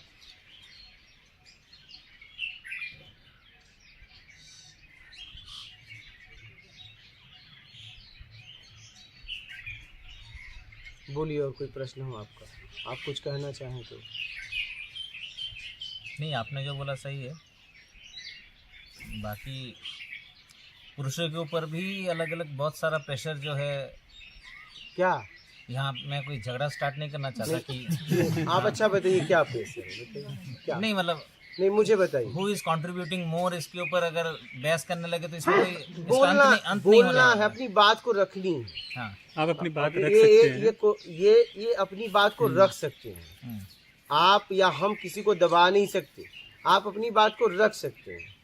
यहाँ बहस की बात नहीं, अपनी बात को रख सकते हैं, जैसे मैं अपनी बात को रखा। किसी गृहस्थी में कि गलत कौन है ये तो डिपेंड करता है आप किसके तरफ से सुनना चाहते हैं। और यहाँ गलत सही की बात ही नहीं है। यहाँ अभी जब से मैं बोलना चालू किया, क्या मैं पुरुषों को गलत या स्त्रियों को सही या स्त्रियों को सही गलत बोला क्या? यहाँ गलत सही की बात नहीं, यहाँ समझने वाली बात है। यहाँ गलत सही की बात नहीं। जब हम दोनों साथ में जी रहे तो कौन सही कौन गलत? नहीं। अगर हम एक जनरल स्टेटमेंट दे दें कि औरतों के साथ अत्याचार हो रहा है और पुरुष जो है राक्षस है, नहीं, हमने ये नहीं कहा। इतना हमने ये नहीं कहा स्टेटमेंट हमने ये नहीं कहा। राक्षस नहीं है। हर वक्त 2 बजे रात को, शाम को लड़कियां बाहर नहीं निकल सकती, पुरुष राक्षस नहीं है तो क्या है?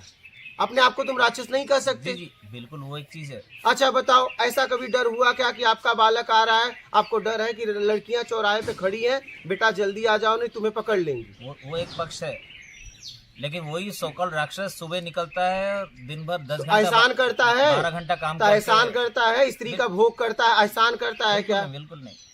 एहसान कर रहा है क्या? मलाई खाएगा तो बर्तन नहीं मांजेगा? एहसान किया क्या? मत शादी करते, नहीं जाना होता, मत करते ना। एहसान उनके ऊपर कर रहे हो, आप बताओ। नहीं, मैं बोल रहा हूँ दोनों अपना अपना तो हिस्से कर का तो काम- रही हैं, आप पढ़ाते हो, वो भी पढ़ाती है, कर तो रही है ना। जी। फिर लेकिन एक एकदम नीचे है और एकदम बहुत, दूसरा कोई एकदम बहुत अच्छा है, ऐसा बात अच्छे बुरे की है ही नहीं है, फिर आप अच्छे बुरे में गए। यहाँ बात अच्छे बुरे की नहीं है। आप अच्छे बुरे से ऊपर क्यों नहीं उठते हो? आप जीवन को अच्छे या बुरे में, किसी व्यक्ति को आप अच्छे बुरे में क्यों देखते हो? आजकल शहर में बहुत सारा खबर आ रहा है कि पुरुष सुसाइड कर लिए। पुरुष सुसाइड कर लिया, पुरुष जाने। मैं आपसे कर रहा हूं कि आप कैसी जिंदगी जीते हो वो बताओ। जितना मैंने बोला ऐसा है आपके जीवन में कि नहीं? जी, हर चीज का थोड़ा बहुत तो पार्ट होता ही मैं है। वो की बात कहा, या तो आप ईमानदार हो बेईमान हो। परसेंटेज की यहाँ बात ही नहीं हो रही। परसेंटेज में आप लोग क्यों जाते हो? और यहाँ अच्छे बुरे की बात नहीं हो रही, यहाँ सच झूठ की बात नहीं हो रही। ऐसा नहीं है अच्छी हैं आप बुरे हो, आप बुरे अच्छी हैं। मैं कह रहा हूँ हम समाज की, हम मानसिकता बता रहे, उसमें मैं भी आता हूँ। मैं अपने आप को अलग नहीं रखा हूँ। अगर मैं पुरुष को बोल रहा हूँ तो उस पुरुष शरीर में मैं भी तो आता हूँ कि नहीं आता हूँ? यहाँ बात समझने के लिए हो रही है कि कैसे पूरी तरह बदलाव किया जाए। हम बदल भी तो सकते हैं। हम परसेंटेज में क्यों जिए?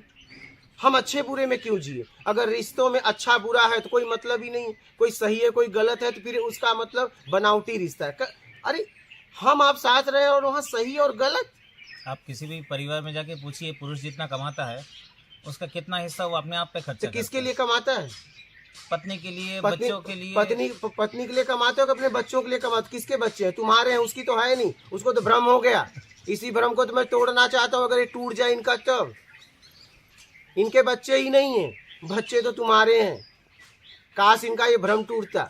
आप किसी भी घर में जाके देखिए, कबर्ड में जो कपड़े हैं, कितने कपड़े जेंट्स के और कितने कपड़े मुझे लेडीज पता के। है, मुझे पता है स्त्रियों के पास सबसे ज्यादा कपड़ा है। उनके जूते देखिए कितने सारे नहीं, हैं। इसके लिए मैंने बोला हूँ, इसके लिए मैंने बोला हूँ। थोड़ा उनके लिए भी बोलिए। नहीं, मैं इनके लिए बोला हूँ कि आपके वजह से आपका पति, आपका गार्जियन कर्जे में चला गया। बिल्कुल सही है। आपके वजह से वो टेंशन में जी रहा है। अभी आप अच्छा लग इतना महंगा साड़ी रखी हो, साल में 1-2 बार पहनती हो, इतना गहना रखी हो, आपके वजह से वो बहुत टेंशन में चला गया। उसकी जीवन आपने घुटन से भर दी। मैं बोला हूँ, थैंक यू।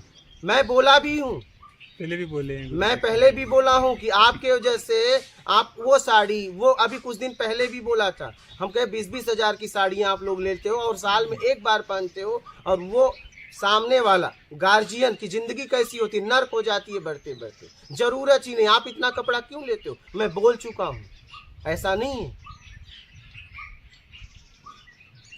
मैं इसलिए बोल रहा हूँ कि हम लोग इससे निकलें।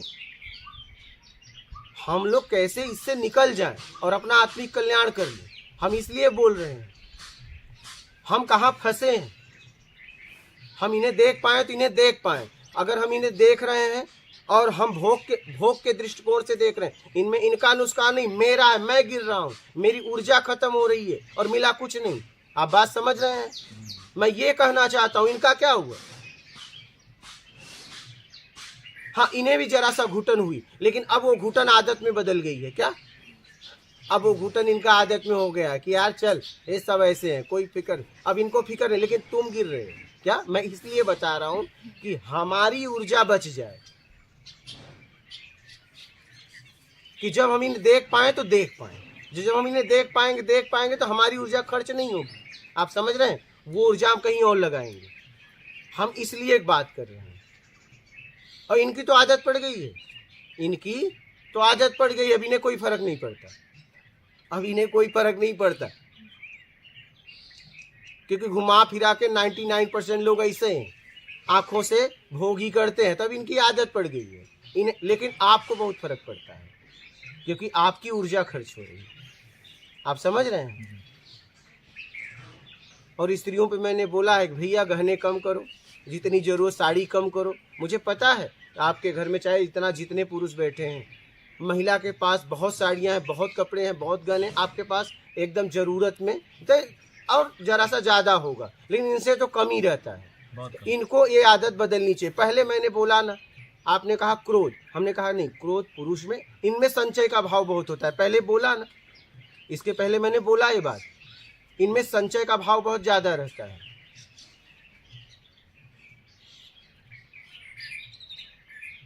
और वो भी देखो, वो भी क्या करती हैं, ऐसे नहीं, ननद आएगी, ये देख मेरा पति लाके ये दिया, ये दिया, ये दिया, उसके द्वारा भी आपका सम्मान बढ़ा रही हैं। आप समझ, मेरा पति ऐसा है, मेरा पति ऐसा है। हाँ, यही करती हैं ये। देखो मेरा घर कैसा है, देखो साड़ी, ये किसको बढ़ा रही हैं? अगर देखोगे तो आपके इज्जत को बढ़ा रही हैं, लेकिन वो इज्जत बढ़ाने में आप बहुत परेशान हो चुके हो। तो मैं तो कहूँगा भैया, ज़रूरत में कपड़े खरीदो, ज़रूरत में गहने खरीदो। अच्छा, वो गहने मैं आपको बता दूं, जब भी आपको ज़रूरत पड़ती है तो उनके ही गहने गिरवी रख के आप पैसा लाते हो। जी। उन्होंने कभी रोका? सही बात। क्योंकि आपके पास तो गहने हैं नहीं। बुरे वक्त में मैं आपको बता दूं कि एक आपको वहीं से मिलता है। क्या? आपको भी नहीं पता रहता इतना पैसा रखी, लेकिन वो देती किसको है? किसको पता है? आपको ही देती है और किसी को नहीं देती। इसे समझिए, स्त्री की भावनाओं को एक बार समझिए।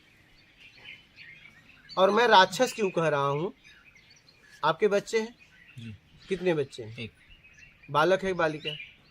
लड़का है। लड़का। आप एक बात बताइए, अगर माँ बाप अपने बेटी को अगर फ़ोन कर रहे हैं, शाम को 8 बज गया, 9 बज गया, 10, 11, 12, अब वो डर के फ़ोन कर रहे हैं। किसका डर है? किसका डर है? आप बताइए। लेकिन लड़का है तो कोई डर है क्या? नहीं।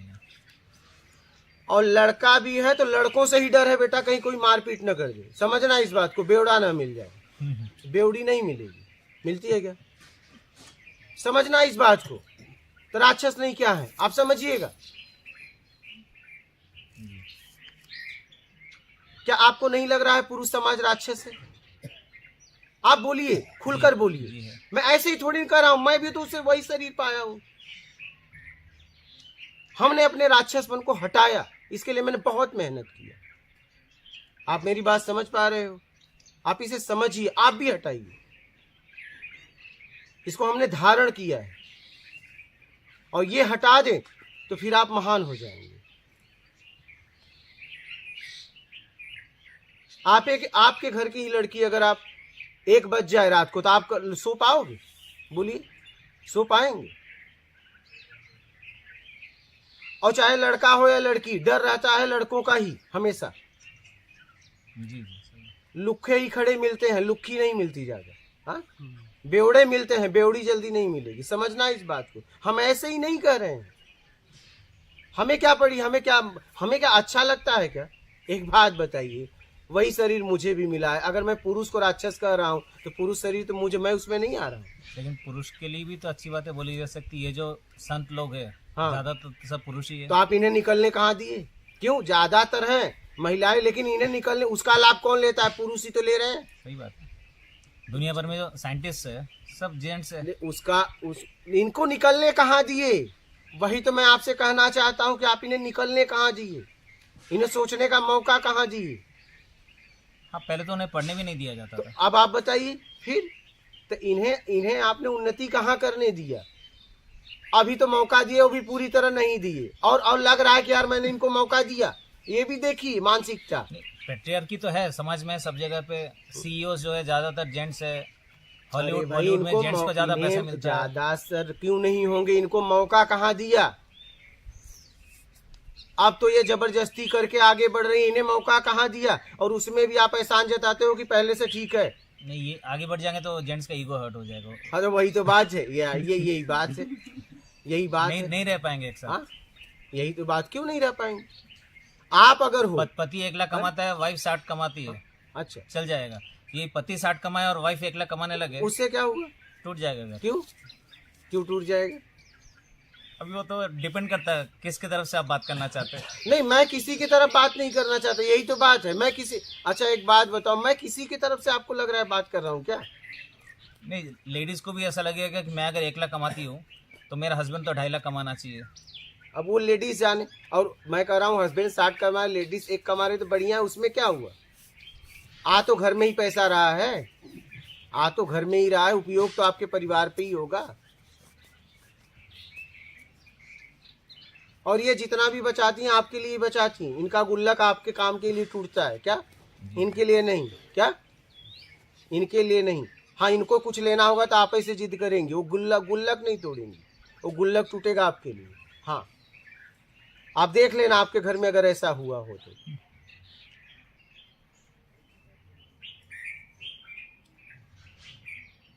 मैं ये कह रहा हूँ कि हमें ये सबसे निकलना चाहिए।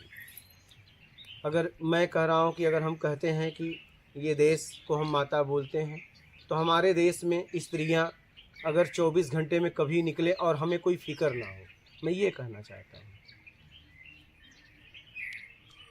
मुझे कोई फिक्र ना हो, बस मैं ये कहना चाहता हूँ।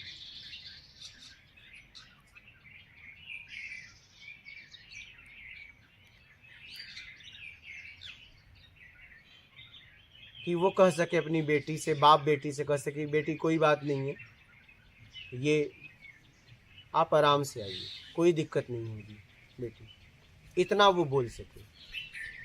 वो बेचैन ना हो कि तुम कहाँ हो, मैं लेने आ रहा हूँ, तुम वहीं खड़ी हो जाओ। क्या तुम कहाँ हो, मैं लेने आ रहा हूँ, तुम वहीं खड़ी हो जाओ कहीं सेफ जगह, ये ना बोलना पड़े। क्या मैं ये कहना चाहता हूँ। मैं राक्षस शब्द का उपयोग बहुत शौक से नहीं कर रहा हूँ, मैं पूरी तरह देख के कर रहा हूँ और आप भी देखिए। मैं ये कर रहा हूँ, आप भी देखिए, अपने आप को भी देखिए कि आप कहाँ खड़े हैं। हम अपने आप को निकाल सकते हैं, हम अपने आप को निकाल सकते हैं, जरूर निकालने में मेहनत करनी है।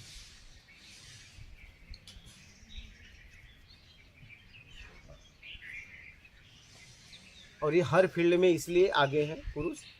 घर संभालने में कौन आगे है बताओ? पुरुष नहीं। आप बताओ, बच्चे का मल साफ करने में कौन आगे है? चलो जवाब दो, बोलो, आप बताइए। इस समाज में बच्चों का मल मूत्र साफ करने में कौन आगे है, पुरुष की स्त्री? मैं मानता हूँ, मैं इसलिए बोला कि तो फिर उनको वही लगाया गया ना। मल्टीटास्किंग वो जितना अच्छे से कर सकते हैं जेंट्स नहीं कर सकते। तो मैं ये कह रहा हूँ कि उनको वही लगाया गया, वही लगाया गया।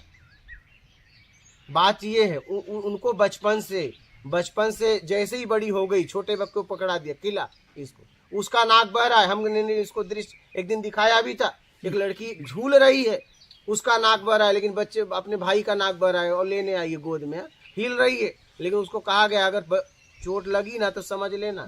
ये सचेत करके भेजा गया है। क्या माँ ने और ये पिता ने सचेत कर दिया है, भाई ने, कुछ होना नहीं चाहिए। वो खुद चोट लग जाएगी लेकिन उसको संभालेगी, छोटे भाई को। ये दायित्व तो जिम्मेदारी दे दी गई है, उसको घुसा दी गई है, तुझे इसे खिलाना है। बात है इन्हें सोचने का मौका नहीं दिया, इसलिए ये अच्छा जहाँ मौका दिया गया है सबसे आगे हैं। गृहस्थी संभालने में, बच्चे का मलमूत्र साफ करने में, झाड़ू पोछा में घर में कौन आगे? आप क्यों? हाँ झाड़ू पोछा में तो वही होंगे, संडास वही साफ करती हैं।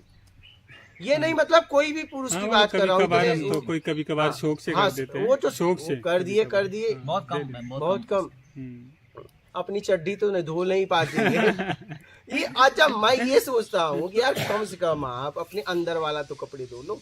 हम अपने घर पे डांटते थे, हम क्या अपनी बहन को भी मना करते थे, लेकिन वो पागल क्या करें, इनकी आदत है। अरे भैया तू चड्डी तो पड़ा रहने दे, सड़ने दे। ये अपनी अंदर का चड्डी नहीं धो पाती, अब बताओ ये क्या करेंगे? है या नहीं है बताइए? तो आपको लगता है ये करना चाहिए? कम से कम अंदर का तो धो लो। आपको क्या लगता है? जी सही भाई इतना तो कर लो। तो हम यहाँ पे अच्छे या बुरे या किसी को उठाने या गिराने के लिए बात नहीं, हम कह रहे हैं कि हम कैसे निकल जाए। क्या हम अपने स्तर को कैसे उठा लें, अपना आत्मिक कल्याण कैसे कर लें। हम कोई स्त्री या पुरुष के लिए बात नहीं कर रहे हैं। समाज में कुछ हो रहा है उस पर मैं बात इसलिए कर रहा हूँ कि उसे सुधारा जा सकता है पूरी तरह, इसलिए बात कर रहा हूँ।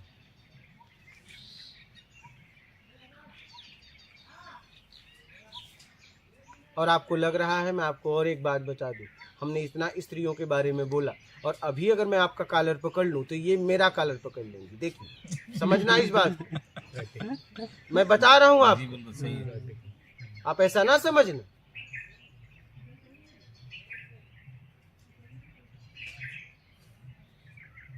आप मेरी बात समझ पा रहे हैं?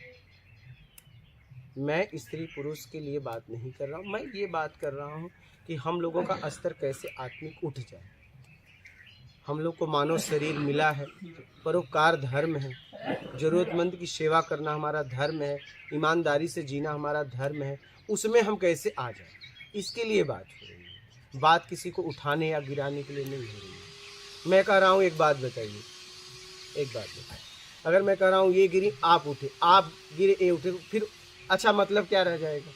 मतलब क्या रह जाएगा? वही तो वही हुआ नहीं, ना आप गिरे ना आप गिरे, ना आप गिरे ना आप गिरे, आप दोनों का स्तर उठना चाहिए, तब जीवन का मतलब है। मैं कह रहा हूँ आप इन्हें दबा रहे थे, यहाँ से जाने के बाद ये आपको दबाई, तो फिर अरे तो फिर वही का वही रहा, एक व्यक्ति तो दुखी रहा नहीं। मैं इसलिए बात नहीं कर रहा हूँ, हम आपको एक घटना बता रहे हैं।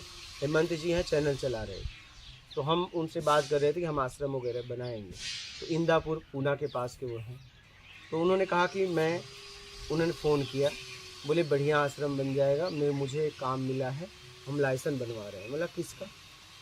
बोले शराब का। ठीक है, हम क्या करोगे? बोले उससे आराम से अच्छे से आश्रम बन सकता है, किसी से लेने देने की कोई ज़रूरत नहीं पड़ेगी। अच्छा, हम कहे अच्छा, तो शराब से होगा क्या? शराब समाज में जाएगा तो क्या होगा? हजारों के घर टूटेंगे, हजारों के घर खत्म होंगे, हजारों के घर खत्म होंगे। और मैं आश्रम क्यों बनाऊंगा? मुझे तो रहना नहीं है, समाज के लिए बनाऊंगा। हजारों घर को बर्बाद करके और एक आश्रम का निर्माण हो समाज सुधार के लिए, ऐसा आश्रम न बने तो अच्छा है। और अगर आपने ये काम किया तो मैं आपसे 1 रुपया भी नहीं लूँगा। मैं तो नहीं लूँगा, मैंने ये नहीं कहा तुम करो या ना करो, ना ना ना, मैं किसी को रोकता नहीं। मैंने ये कहा कि मैं नहीं लूँगा, अगर आपको करना है तो आप करिए, हम आपका 1 रुपया भी छू नहीं सकते। क्या? हम 1 रुपया भी छू नहीं सकते। फिर उन्होंने नहीं किया, और जब मैं ये एक कुटिया बना रहा तो उन्होंने सहयोग भी मुझे दिया, एक कुटिया, ठीक है, और उसको मैंने लिया इसलिए कि ईमानदारी का पैसा था, उनके मेहनत का पैसा था। मेरा कहने का मतलब ये घटना मैं इसलिए बताया कि मैं ये कह रहा हूँ कि यहाँ आने के पहले आप इन्हें दबाते, तब पता चला जाने के बाद ये दबाएं, तो फिर कोई मतलब थोड़ी रह गया।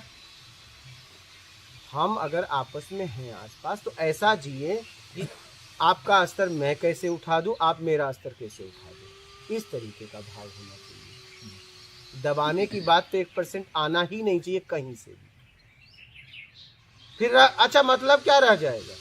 पहले आप दबाते थे, अब जाने के बाद ये दबाएंगे, तो एक जीव तो दुखी है, फिर मतलब क्या रहा? वही का वही हो रहा है। नहीं, ऐसा नहीं होना चाहिए।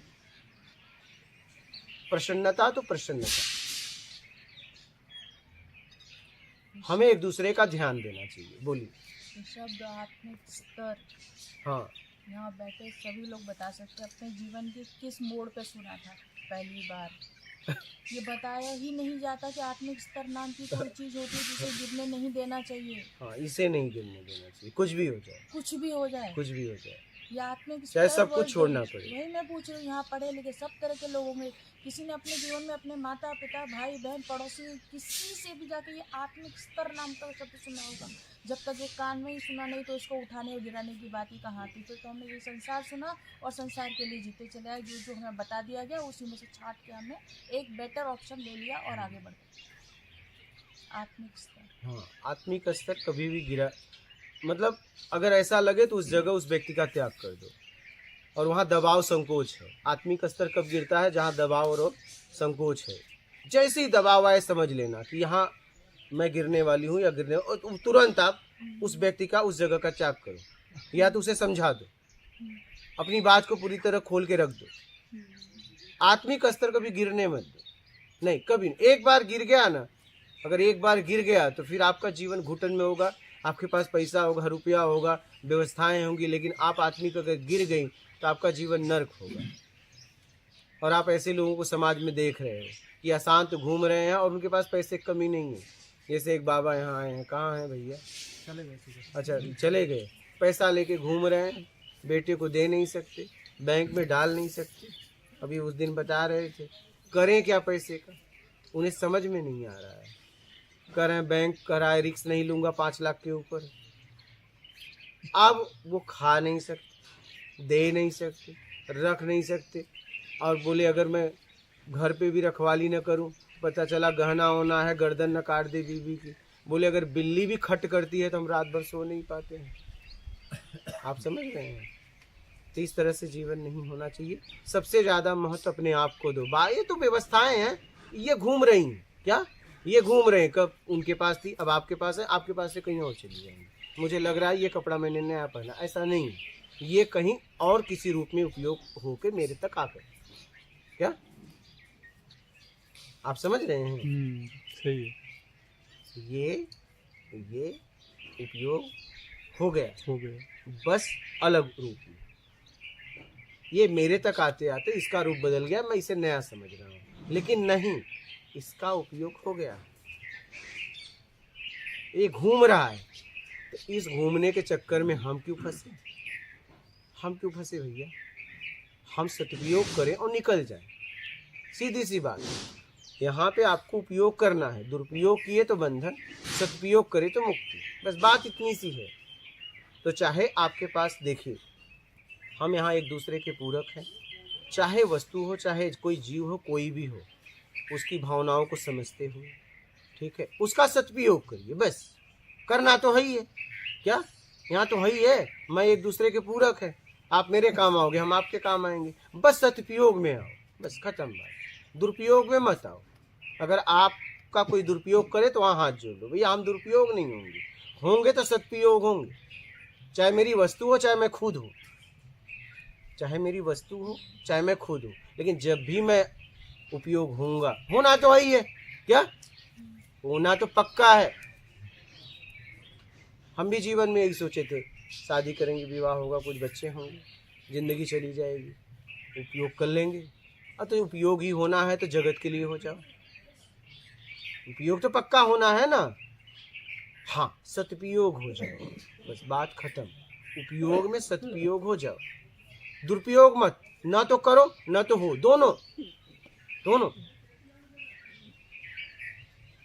कभी नहीं। जहां दबाव घुटन हो वहां एकदम उस जगह उस व्यक्ति का त्याग करो, नहीं तो आपका आत्मिक स्तर गिर जाएगा, और गिर गया तो फिर आपको उठाने में बहुत टाइम लगेगा, बहुत मेहनत करनी पड़ेगी। इसलिए बाहरी मान सम्मान के चक्कर में आपका कभी आत्मिक स्तर न गिरे, ऐसा कोई काम ना करे। और यहाँ बात समझने के लिए हो रही है, समझाने के लिए नहीं। आप बात समझ रहे हैं? हम आप साथ में रहते, अगर हम आप साथ में रह रहे हैं, कोई भी आप किसी के साथ रह रहे हैं, तो जीवन प्रसन्न भरा हो। जीवन हो तो प्रसन्न भरा हो, ना उसमें कोई अच्छा हो, ना उसमें कोई बुरा हो, ना कोई उसमें बड़ा हो, ना उसमें कोई छोटा हो, ना उसमें कोई सही हो, ना कोई गलत हो। इससे ऊपर भी कुछ है, ज़रूरत और तुम, बस इतनी सी बात है। और जब तक अच्छे बुरे, सही गलत, ऊंच नीच में रहोगे, आपकी ज़िंदगी नर्क रहेगी। इससे अपने आप को निकालो।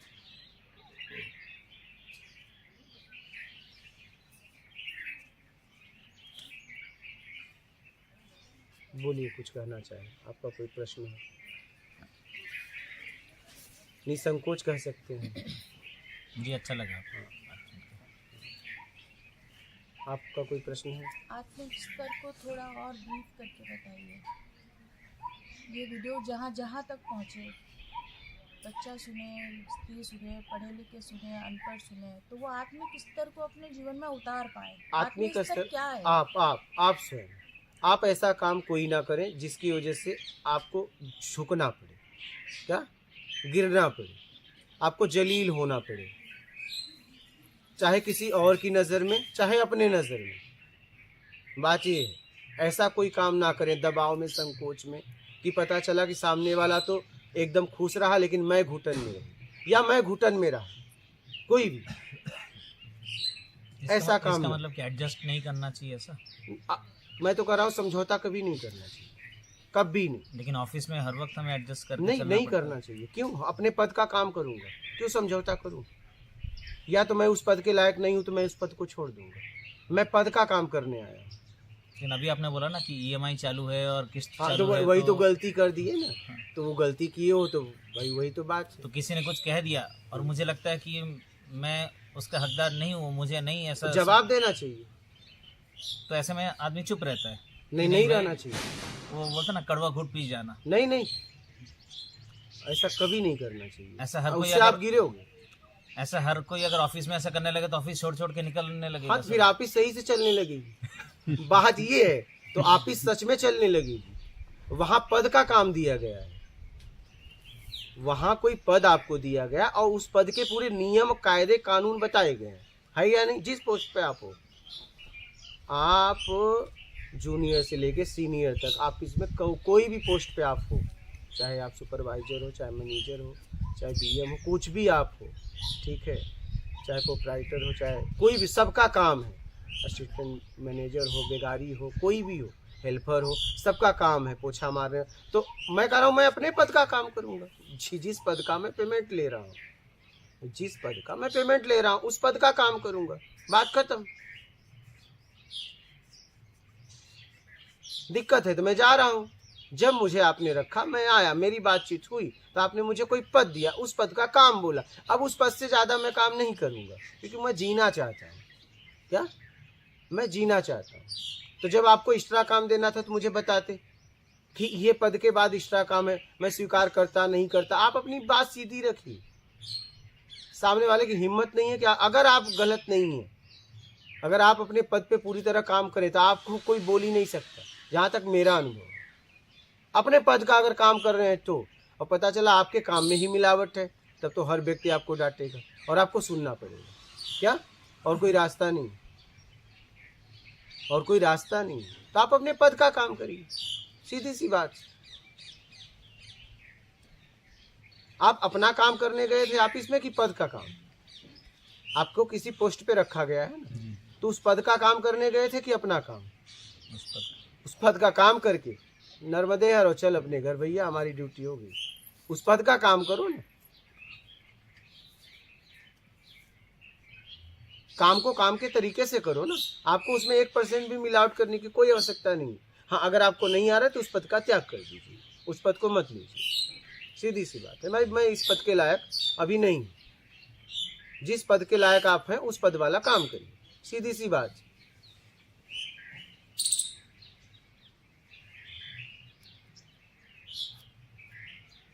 बोलिए।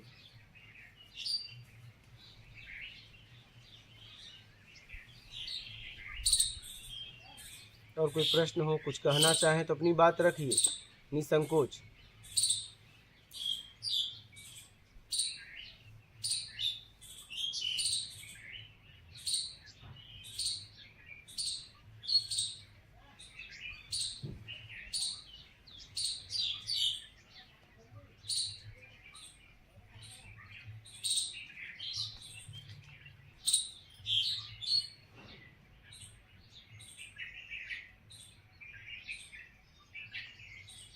ठीक है, और कोई प्रश्न है? नहीं। कुछ कहना है तो कह दीजिएगा। हाँ जी बिल्कुल। ये ना हो कि मैंने ये नहीं कहा, ये बहस नहीं की। आप कर सकते हैं, क्योंकि यहाँ बहस सही नहीं है। बहस तब होता है जब कोई बड़ा और कोई छोटा किसी को गिराना उठाना चाहता है। यहाँ ऐसी कोई बात नहीं है। यहाँ पे समझने के लिए बात हो रही है। यहाँ समझाने का मेरा 1% भी प्रयास नहीं है किसी को भी। हमने बोला, आपने समझ लिया तो ठीक, नहीं समझा तो भी ठीक। आपने बोला, हमने समझ लिया तो ठीक, नहीं समझा तो भी ठीक। आप अपने दुनिया में, हम अपनी दुनिया में, बहस करके क्या करें? मेरे मन में ऐसा आता है कि जो योगी है, आप योगी है, आपके जीवन का एक उद्देश्य है, जीवन का एक रास्ता मार्ग है। अभी हम लोग गृहस्थ आश्रम में हैं, तो हम भी तो एक तरह के योगी हुए। हाँ हुए। हमारा भी एक तरह का संघर्ष है, हमारा एक तरह का जर्नी है, हर रोज का जिसको तो चुनौती है, और उससे भी सीखने को मिलता है। तो एक रास्ता, ऐसा मार्ग जो गृहस्थ आश्रम से होके नहीं जाता है, एक रास्ता ऐसा है जो गृहस्थ आश्रम से होके जाता है, ब्रह्मचर्य, गृहस्थ, वानप्रस्थ, संन्यास। ओके, कुछ लोग ब्रह्मचर्य के बाद डायरेक्टली वानप्रस्थ संन्यास में चले जाते हैं, गृहस्थ आश्रम को बाईपास कर देते हैं, और ज़्यादातर लोग गृहस्थ आश्रम से गुजरते हैं। तो इसमें ज्ञान जो है किसके पास ज़्यादा है? अगर कोई व्यक्ति ये चारों आश्रम होते हुए जा रहा है, क्या उसके पास ज़्यादा ज्ञान नहीं है? हमने उसके पास वेद नहीं पढ़ा है, हमने गीता पूरा नहीं, उसके पास जानकारी है, जी जी। उसके पास जानकारियां हैं जीने तक के लिए, क्या मान सम्मान के लिए, आप समझ रहे हैं। वो जानकारी उसके बस जीने के लिए है, पेट तक है। आप बात समझ रहे हैं, उसके काम की नहीं। आप समझिएगा, वो जितना भी इकट्ठा कर रहा है आने वाली पीढ़ी के लिए, और वो बस शरीर तक, वो सिर्फ शरीर तक। योगी, अब योगी अगर घर में आप तभी हो पाएंगे जब आपका जीवन, गृहस्थ जीवन, ईमानदारी, सत्कर्म और चरित्रवान होगा, तब आप योगी। अगर ये तीनों नहीं है तो फिर आप योगी नहीं भोगी। आप इस बात को समझिएगा। अब योगी भी अगर कोई निकल गया, अब गृहस्थ जीवन नहीं अपनाया, तो गृहस्थ जीवन नहीं अपनाया, अब किस लिए नहीं अपनाया? अब ये देखना है कि अभाव में, कुभाव में, किस स्वभाव में। स्वभाव में अपनाने वाले इस मार्ग को, सन्यासी मार्ग को बहुत कम है, क्या कुभाव अभाव में ज़्यादा मिलेंगे। बात समझ रहे हैं। अब स्वभाव में निकलने का मतलब वो जगत के कल्याण के लिए निकला, क्या जगत के कल्याण के लिए निकला। और जगत के कल्याण के लिए निकला तो जगत का कल्याण तभी हो पाएगा जब आपसे ज़्यादा उसके पास समझ होगी, क्या आपसे कम रहा तो वो आपका कल्याण नहीं कर पाएगा। तो समझ आखिरी तक योगी के पास होती है। हाँ, आप अगर गृहस्थ जीवन में उस स्थिति पे पहुंच जाते हैं तो आपके पास भी वही समझ हो जाएगी। तरीका अलग होगा, वैसा का वैसा हो जाएगा। लेकिन कब? जब आप ईमानदारी और सत्कर्म और चरित्रवान हैं तो तभी होगा। उसी के इसी को योगी कहते हैं। अब आप गृहस्थ जीवन में है तो अपने को तार लेंगे, और कोई सन्यासी हो गया और उसे लगा कि जगत कल्याण करना है तो वो पूरी तरह जगत कल्याण के लिए ज्ञान खोजता है और जगत कल्याण में लग जाता है। तो सबसे जटिल जीवन, सबसे संघर्ष भरा जीवन किसका होगा? इसका होगा। इसे चाहिए कुछ नहीं और अपना जीवन पूरी तरह समर्पित कर जितना तो देखिए, हम जो कमा रहे हैं वो मेरे घर के EMI भरने के लिए, मेरे घर का राशन के लिए, सब कुछ मैं अपने लिए कर रहा हूँ। लेकिन आप लोग जो कर रहे हो अपने लिए नहीं कर रहे हो, दूसरों के लिए कर रहे हो। वही कर रहा हूँ। मतलब दूसरे तो लोग समझते हैं, दूसरों के लिए तो वो अपने ही हैं, ये अपने ही लगे तभी तो किया जा रहा है। अगर दूसरे होते तो नहीं करते।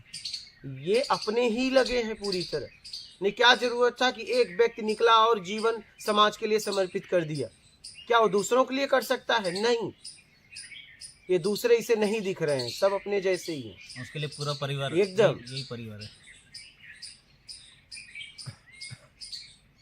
हमारा परिवार छोटा, आपका परिवार बड़ा है। वही तो आप क्या है ना, आप ईमानदारी सत्कर्म से बड़े आसानी से निकल, लेकिन इसका जीवन बड़ा संघर्षमय होता है। मतलब मैं आपको बताऊं, 2011 से 20 के बाद 20 में हुआ ना, 20 तक तो जीवन लगता था कि इससे अच्छी मृत्यु है। क्या आप बात समझ रहे हैं? क्योंकि इतने समय में ना मेरे पास संसार था ना ज्ञान था। 11 से लेके 20 तक, शुरुआत तक, 19 आखिरी तक, न तो संसार था न ज्ञान था। अब इतने साल का जीवन कैसे जिया होगा एक व्यक्ति? 20 के शुरू में कोरोना स्टार्ट हो गया। उसी समय मेरा प्रश्न हट गया, उत्तर हो गया। तो ये सन्यासी का जीवन बहुत कठिन होता है, बहुत बहुत कठिन। अच्छा, कठिन किस लिए होता है मैं आपको बताता हूँ। अब गुरु लोग बैठे हैं, वो दीक्षा दे देंगे, आश्रम की सेवा करो, ठीक है, और या तो बाहर जाओ उनका प्रचार करो। अब अगर उन आश्रम छोड़ के जाते हो तो गृहस्थ के लोग, जितने भी लोग भी ज़्यादा से ज़्यादा 99% मिलते हैं, और रोटी तभी खिलाते हैं जब कहते हैं हाथ देखो, शादी बताओ, घर बताओ, घर में दरिद्रता आ गई, पैसे नहीं कमा रहे हैं, कमर दर्द है, कपार दर्द है। अब ये ज़्यादातर लोग इसमें फंस जाते हैं। उससे ये नहीं कोई पूछता कि भैया जिसके लिए निकले थे वो हुआ कि नहीं। आप जिसकी खोज में निकले थे वो हुआ कि नहीं हुआ, ये नहीं पूछते।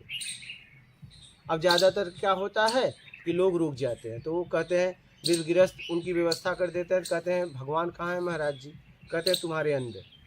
तुम कहते हो चलो इन्होंने बता दिया, उन्होंने इसलिए बता दिया कि तुमने उन्हें व्यवस्था दी तो तुम्हारे लिए वो भगवान, और उन्होंने बता दिया उनके लिए तुम भगवान। भगवान का कोई अता पता नहीं है। बात समझ रहे हैं? तो ज़्यादातर लोग इसमें फंस जाते हैं, कामनाओं की पूर्ति करने में, शादी विवाह करवाने लगे। खुद शादी नहीं किया है भाई, आप समझना इस बात को, खुद शादी नहीं किया है लेकिन सामने वाले को कह रहा है कि जाओ शादी पक्का मैं करवा दूंगा। देखिए, अगर शादी से वाला था तुमने क्यों नहीं किया? खुद सब छोड़ के निकल गया है लेकिन दूसरों को बढ़ाने की बात कर रहा है। फंस गया वो, क्योंकि हर आदमी ज़्यादा से ज़्यादा रोटी खिलाने की बात यही कह रहा है, मेरा हाथ देखो, मेरा ये काम करवाओ, मेरा धंधा नहीं चल रहा है। ज़्यादातर 1% लोग हैं सच में रोटी खिलाने की बात कहते हैं। जिस मार्ग पे निकले हो, हुआ कि नहीं हुआ, आगे बढ़ो, अपना आत्मिक कल्याण करो, ऐसे लोग बहुत कम हैं।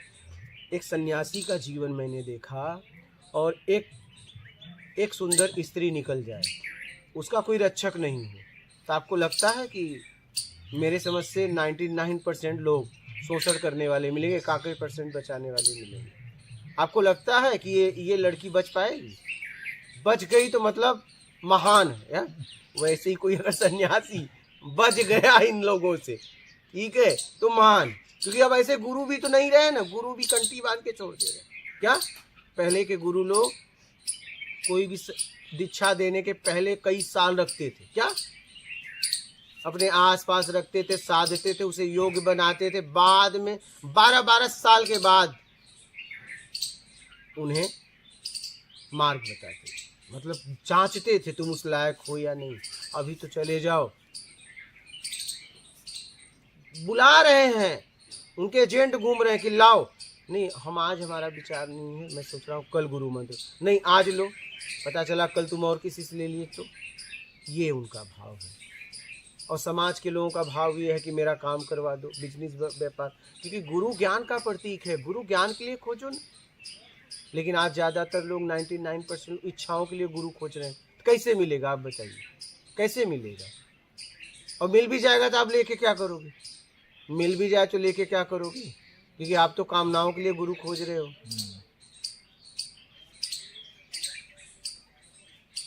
तो सन्यासी का जीवन बहुत संघर्षीय है, बहुत मतलब बहुत।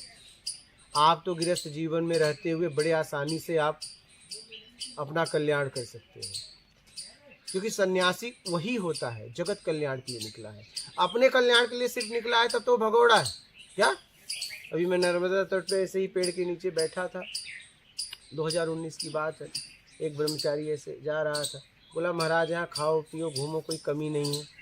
तो मैंने कहा कि ये तो आवारा कुत्तों को भी मिल जाता है, अगर मुझे भी मिल गया तो उस कुत्ते में और मुझ में क्या फ़र्क है? अगर मैं इसी के लिए निकला हूँ तो उस कुत्ते में और मुझ में क्या फ़र्क है? आप बताइए, फ़र्क है क्या? ये तो आवारा कुत्तों को भी रोटी मिल जाती है। अरे भैया हमें कुछ करना है इस जगत के लिए, हमारा कुछ भाव है, ये शरीर मिला है तो इसके द्वारा कुछ समाज हित के लिए काम हो जाए, इस भाव को लेके मैं निकला हूँ, उसके लिए मैं मेहनत कर रहा हूँ। तो सन्यासी का जीवन बहुत कठिन है, क्या आप समझ रहे हैं? बहुत कठिन है।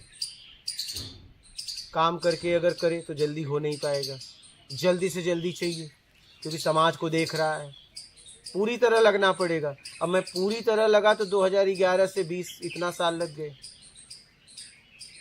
आप लोग तो बड़े आसानी से निकल सकते हैं, क्योंकि एक सन्यासी आके मार्ग दे रहा है, मेहनत करके पूरी जिंदगी लगा दिया, और क्या खाया? रोटी ही तो खाया।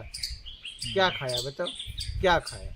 फटे तन पे कपड़े, रोटी, चप्पल की हालत देख लो। क्या यही जिंदगी है अपनी?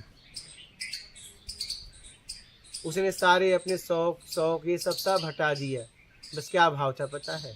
समाज का किस तरीके से हित हो जाए। ऐसा नहीं उसके अंदर शौक नहीं था, वो अच्छे कपड़े नहीं पहनता था, वो नहीं खाता पीता था, वो नहीं अच्छा घूमता था, उसे सब मालूम है। लेकिन वही कहना यही था कि अगर आपका एक आप हो या आप हो, अगर एक ही थाली हो, या आप खा सके आपका बेटा, तो कौन खाएगा तीनों में?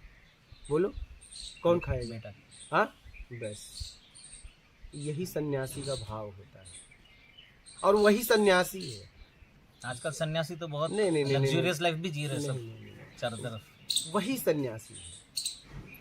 सन्यासी वही है, बस जरूरत में जीता है और समाज हित के लिए काम करता है, वही सन्यासी है।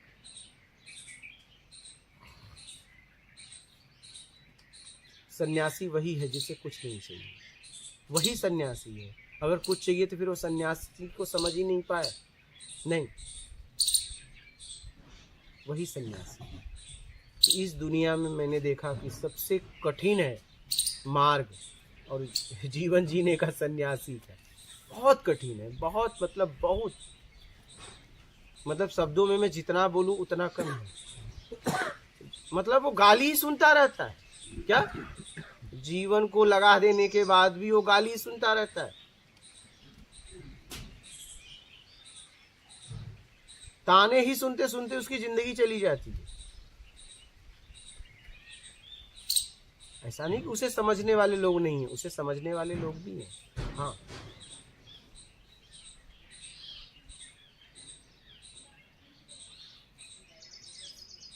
आप तो आराम से अपने गृहस्थ जीवन में रहकर एक दायरे में जीते हुए अपना कल्याण कर सकते हैं, बहुत सरलता से।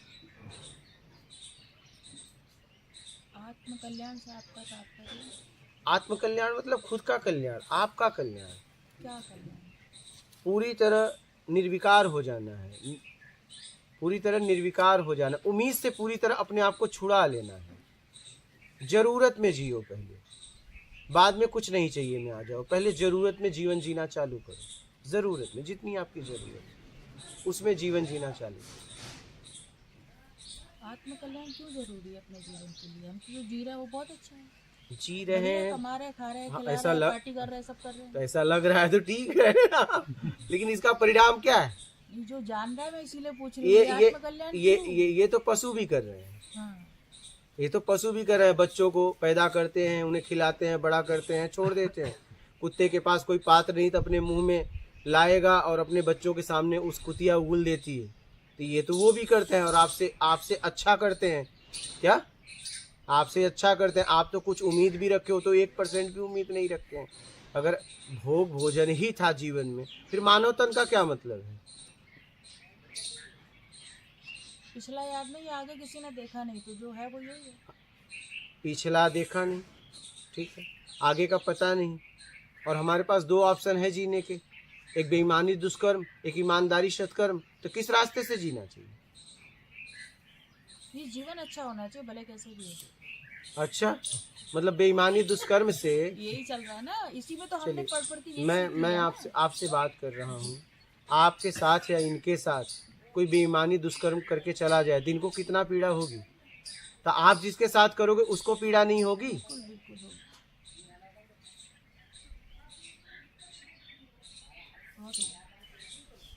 तब जीना ही है तो ईमानदारी सत्कर्म से जीने में 2 ही रास्ते हैं। आपके पास तीसरा रास्ता है क्या? या तो ना जियो फिर। क्या अगर जीना है तो 2 रास्ते हैं, बेईमानी दुष्कर्म, ईमानदारी सत्कर्म, यही रास्ता है। ईमानदारी सत्कर्म में सब प्रसन्न, हम भी प्रसन्न। बेईमानी दुष्कर्म में सब दुखी तो हम भी दुखी, हमारा भी जीवन अशांत। इसलिए जरूरी है ईमानदारी सत्कर्म। बात समझ रही हैं? बात अगले पिछले की नहीं, बात आत्मा परमात्मा की भी नहीं, बात हम लोगों की। अगर हम लोगों को साथ में जीना ही है तो प्रसन्न भरा, प्रेम भरा जीवन क्यों न जिए? अगर हम दोनों को साथ में रहना है, हम लोगों को साथ में जीना है, तो प्रसन्नता से जिए ना, घुटन में क्यों जिए? ये बताइए। जिंदगी प्रसन्न भरा हो, प्रेम में हो, जीवन प्रेम में हो। हमें नहीं आत्मा परमात्मा, मुझे कोई अगला जन्म पिछला जन्म से नहीं मतलब, लेकिन हम इस समय तो समझकर प्रसन्न भरा जीवन जिए, और ये ईमानदारी सत्कर्म के द्वारा ही हो सकता है। ये ईमानदारी सत्कर्म के द्वारा ही हो सकता है। बेईमानी दुष्कर्म से आप भी परेशान, लोग भी परेशान, और आपको पता है। और मैं ये भी कहता हूं कि चलो आत्मा छोड़ दो, आप आत्मा हो या नहीं ये बात छोड़ दो। अगर आप शरीर भी हो, मैं कह रहा हूं रूप का नाश हो जाएगा, पहले नहीं था बाद में नहीं रहेगा, लेकिन ये शरीर तो कहीं न कहीं रहेगा। इस ब्रह्मांड में कि नहीं? अगर आप आत्मा हो तो भी रहोगे। आप चलो आत्मा छोड़ दीजिए, आत्मा परमात्मा, मैं कह रहा हूँ अगर आप शरीर भी हो तो कहीं न कहीं इस ब्रह्मांड में बिखरे रहोगे। अगर बिखरना ही है तो पवित्र बनकर बिखरो ना, कि जब इतिहास में कभी कोई आपको छुए तो उसे पवित्रता का अनुभव हो। क्या आपको छुए तो उसे कांटा न लगे, चुभन न हो कि अरे यार कहाँ आ गया, चलो यहाँ से, वहाँ बैठते हैं। अगर आपके पास कोई बैठ जाए और ऐसे हाथ कर दे तो उसका हाथ उठाने की इच्छा न हो, क्या? और आप नीचे से कह सको कि मैं हूँ, क्या? वो क्योंकि पूछेगा, वो अकेले भी रहेगा तो पूछेगा कि यहाँ क्या है, क्या? तो तुम मुझसे भले बात ना कर पाओ लेकिन ये कह सको कि मैं हूँ। यही आपका कल्याण है, यही रिजल्ट जो है, ये आप कह सको कि मैं हूँ। वो सुन पाए नहीं सुन पाए वो बात की बात है, लेकिन कहीं न कहीं वो आपके होने का एहसास कर रहा है, बस अलग रूप में, क्या?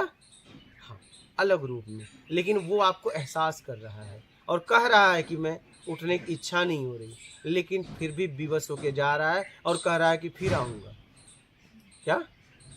फिर आऊँगा।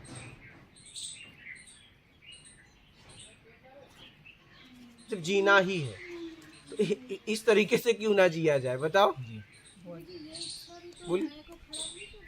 नहीं, यहाँ मैं आता ही नहीं, यहाँ न तुम न मैं, यहाँ कुछ नहीं आ सकता। मैं बिखरूं भी तो कोई हाथ रखे नहीं, आप पूरी बात को समझिए, पवित्रता की बात। दो ही तो चीज होगी, या तो आपको छूकर घुटन होगी या तो आपको छूकर सुकून मिलेगा, और कुछ मिलेगा, बताओ? या तो आपको देख के खुशी होगी या तो आपके देख के दुखी होगी, यही होता है ना। क्या होता है फिर? तो मैं कह रहा हूं कि इतिहास में अगर आप बिखरो, बिखरना तो पक्का है नहीं, हर हाल में, ऐसा तो नहीं है। और अगर आप आत्मा है तो इस शरीर को कम से कम इतना तो पवित्र कर कर छोड़ दीजिए कि ये जहां भी जाए, अगर कोई भी इसे स्पर्श करे, इसका उपयोग करे, तो उसे एक सुकून हो, हाँ, कि मैंने कुछ छुआ और उस वहां से हटाने का इच्छा नहीं हो रही, क्या?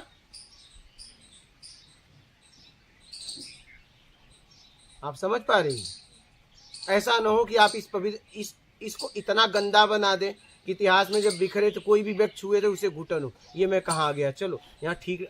ऐसा जगह होता है ना, कभी कभी आपको वहाँ फीलिंग अच्छी नहीं होती है, आप कहते हो यहाँ बड़ा वो, और कोई जगह होता है कि वहाँ लगता है यार मैं वहाँ जा के बैठा करूँ, जरूर वहाँ पवित्रता है। वैसे भी गुरुजी ये जीवन इसलिए अच्छा लग रहा है कि सब तो अच्छा है तो क्यों ना इसमें रहे रहे, क्योंकि अभी सुख है लेकिन फिर दुख भी तो आ जाएगा ना, आना ही आना है। और अगर हम ये सोचे कि बेईमानी भी कर लिया, दुष्कर्म नहीं हो, क्या फर्क पड़ता है, तो हम अट्रैक्ट भी कर रहे हैं। मैं तो वही कह रहा हूँ, मैं तो वही कह रहा हूँ कि अगर आपसे कोई करे तो, आपके बच्चे से कोई करे तो, मैं तो एक ही बात समझा, देखिए इस जीवन में मैं इसी को आध्यात्म, इसी को साधना समझता हूँ। ईमानदारी, सत्कर्म और चरित्रवान आप हो तो साधक हो, योगी हो, बस यही मैं समझता हूँ। अब क्या कपड़े पहनते हो छोड़ दो, क्या कैसी दाढ़ी रखते हो छोड़ दो, आप समझ रहे हैं, कैसे बाल रखते हो छोड़ दो, आप में है क्या, बस इतनी सी बात है। मैं दहीसर में जा रहा था, दहीसर स्टेशन, ठीक है, मैं जा रहा था मीनी नगर साइड, आप वहाँ रहते हो तो पता होगा। तो जा रहा था तो चाल में ऐसे हिला तो कुछ बच्चे थे इतने बड़े, देख के हंसने लगे दाढ़ी वाले। हम गए क्या हुआ, तो थोड़ा सा भयभीत हो गए, बोले कुछ नहीं। बोला कुछ तो हुआ, तुमने मुझे देख के हंसा, क्यों हंसा मुझे बताओ। बोला मैं नहीं हंसा, ये हंसा। बोला साथ में तू भी तो था। बोला क्यों हंसे बेटे बताओ, क्या तुम्हारे मम्मी पापा को बाल दाढ़ी नहीं है क्या, बिना दाढ़ी बाल वाले मम्मी पापा हैं क्या तुम्हारे? तो बोलता है मेरा घर यही है। बोला तू मेरे को घर ना बता, मैं तुझसे घर पूछ रहा हूँ क्या, जाने लगा। बोला सुन सुन सुन, इधर आ। और भी लोग आ गए। बोला इधर आ। बेटा कभी किसी का मजाक मत बनाना, तुम्हारे मम्मी पापा तुम्हारे ऊपर पैसा खर्च कर रहे हैं, चौराहे पे बैठ के तू ये क्या कर रहा है? तेरे को दाढ़ी बाल पे ही हंसना है, माँ के जाके बाल पे हंस ले, बाप के दाढ़ी मोच पे, और नई दाढ़ी बाल रहेगा तो क्या होगा तेरे बाप का। ऐसी कई बातें मैंने उसको बोली। फिर वो चला गया। मैंने उसे ये बताने का प्रयास किया कि अगर एक बार अगर मैं इसे शर्मिंदा कर दूंगा तो ये गलती नहीं करेगा और इसे कुछ सीख मिल जाएगी। उसने मुझ पे हंसा, मुझे कोई फर्क नहीं, लेकिन मुझ पे हंस के उसने बहुत अच्छा कर दिया। मुझे उसे सिखाने का मौका मिल गया और उस मौके को मैंने बहुत अच्छा उपयोग किया। बोला बेटा तेरे माँ बाप पैसा खर्च कर रहे हैं, तेरी पढ़ने की उम्र है, जा पढ़। चले गए सब। तो मेरा कहना यही है कि आत्मिक कल्याण, ईमानदारी, सत्कर्म, चरित्र और जरूरत में चीज, चरित्रवान रहिए बस। आप समझ गई आत्मिक कल्याण क्यों जरूरी है? इसीलिए जरूरी है, बहुत जरूरी है। घुटन से मैं जी हूँ, आत्मिक कल्याण, आत्मा, ये वो सब मुझे जानने की इच्छा है, लेकिन चारों तरफ कहाँ पूछूं, कहाँ जाऊँ? एक दोहे का जवाब ढूंढने के लिए 20 साल लग गया मेरे को। अब जा करके मैं उस दिन आपका वीडियो सुना है, उसमें ये दोहे का जब अर्थ सुना तब समझ में आया करे इसमें तो क्या कुछ और कहा गया, नहीं तो बस ऐसे लगता था क्या है ये रामायण और कौन तुलसीदास और ये क्या लिख दिया नारी के बारे में। इसीलिए नारी भुगत रही है, इसलिए हम भुगत रहे हैं इसी तरीके। उसका लोग फायदा उठा रहे हैं। हाँ, तो ऐसा है कि है घुटन मन के अंदर। वही तुलसीदास ने सीता को माता भी बोला गया, ये बात नहीं समझ में आती। सीता भी तो नारी थी, अगर उन्हें यही लिखना था तो उसमें सीता भी तो आ रही हैं। हाँ हाँ बिल्कुल बोलिए। तुलसीदास लोगों का स्तर नीचा है, वो कुछ लिखे ये समझ नहीं पाए और ये लोगों को उलझा दी। और फिर उलझा दिए, फिर हमारा जिन्होंने हमें जीने की तरफ धकेला उन्होंने ही हमें शास्त्रों में उलझा दिया, ये पढ़ो। अब उसमें पढ़ा तो तुमको भी समझ में नहीं आता कि इसमें क्या पढ़ो, और तुम बताने लायक नहीं हो और बताने के लिए भी कोई उपलब्ध नहीं है, तो आपने तो धक्का मार के गड्ढे में गिरा दिया। अब वो छटपटाता है कि कोई तो मुझे निकालो यहाँ से। कोई नहीं, जिंदगी आगे बढ़ रही है इसी छटपटाहट में, फिर वही कि फिर चले जाइए, फिर यहाँ से फिर वही तो फाइनली इसीलिए पूछा कि आत्मिक कल्याण ये शब्द बच्चों के दिमाग में पहले से ही डाल देने चाहिए। लोग सुने आत्मिक कल्याण क्या होता है और क्यों ज़रूरी है, कितना ज़रूरी है। आत्मिक कल्याण बहुत ज़रूरी है, वही ज़रूरी है बस। हाँ एकदम, सिर्फ वही ज़रूरी है, क्योंकि हम यहाँ आज हैं कल नहीं है। किसी भी समय सांसें बंद हो सकती है, जाना है यहाँ से एकदम। सब काम छोड़ के भोजन और भोजन छोड़ के आत्मिक कल्याण, इतना जरूरी है। क्या वही जरूरी है? इतना जरूरी है।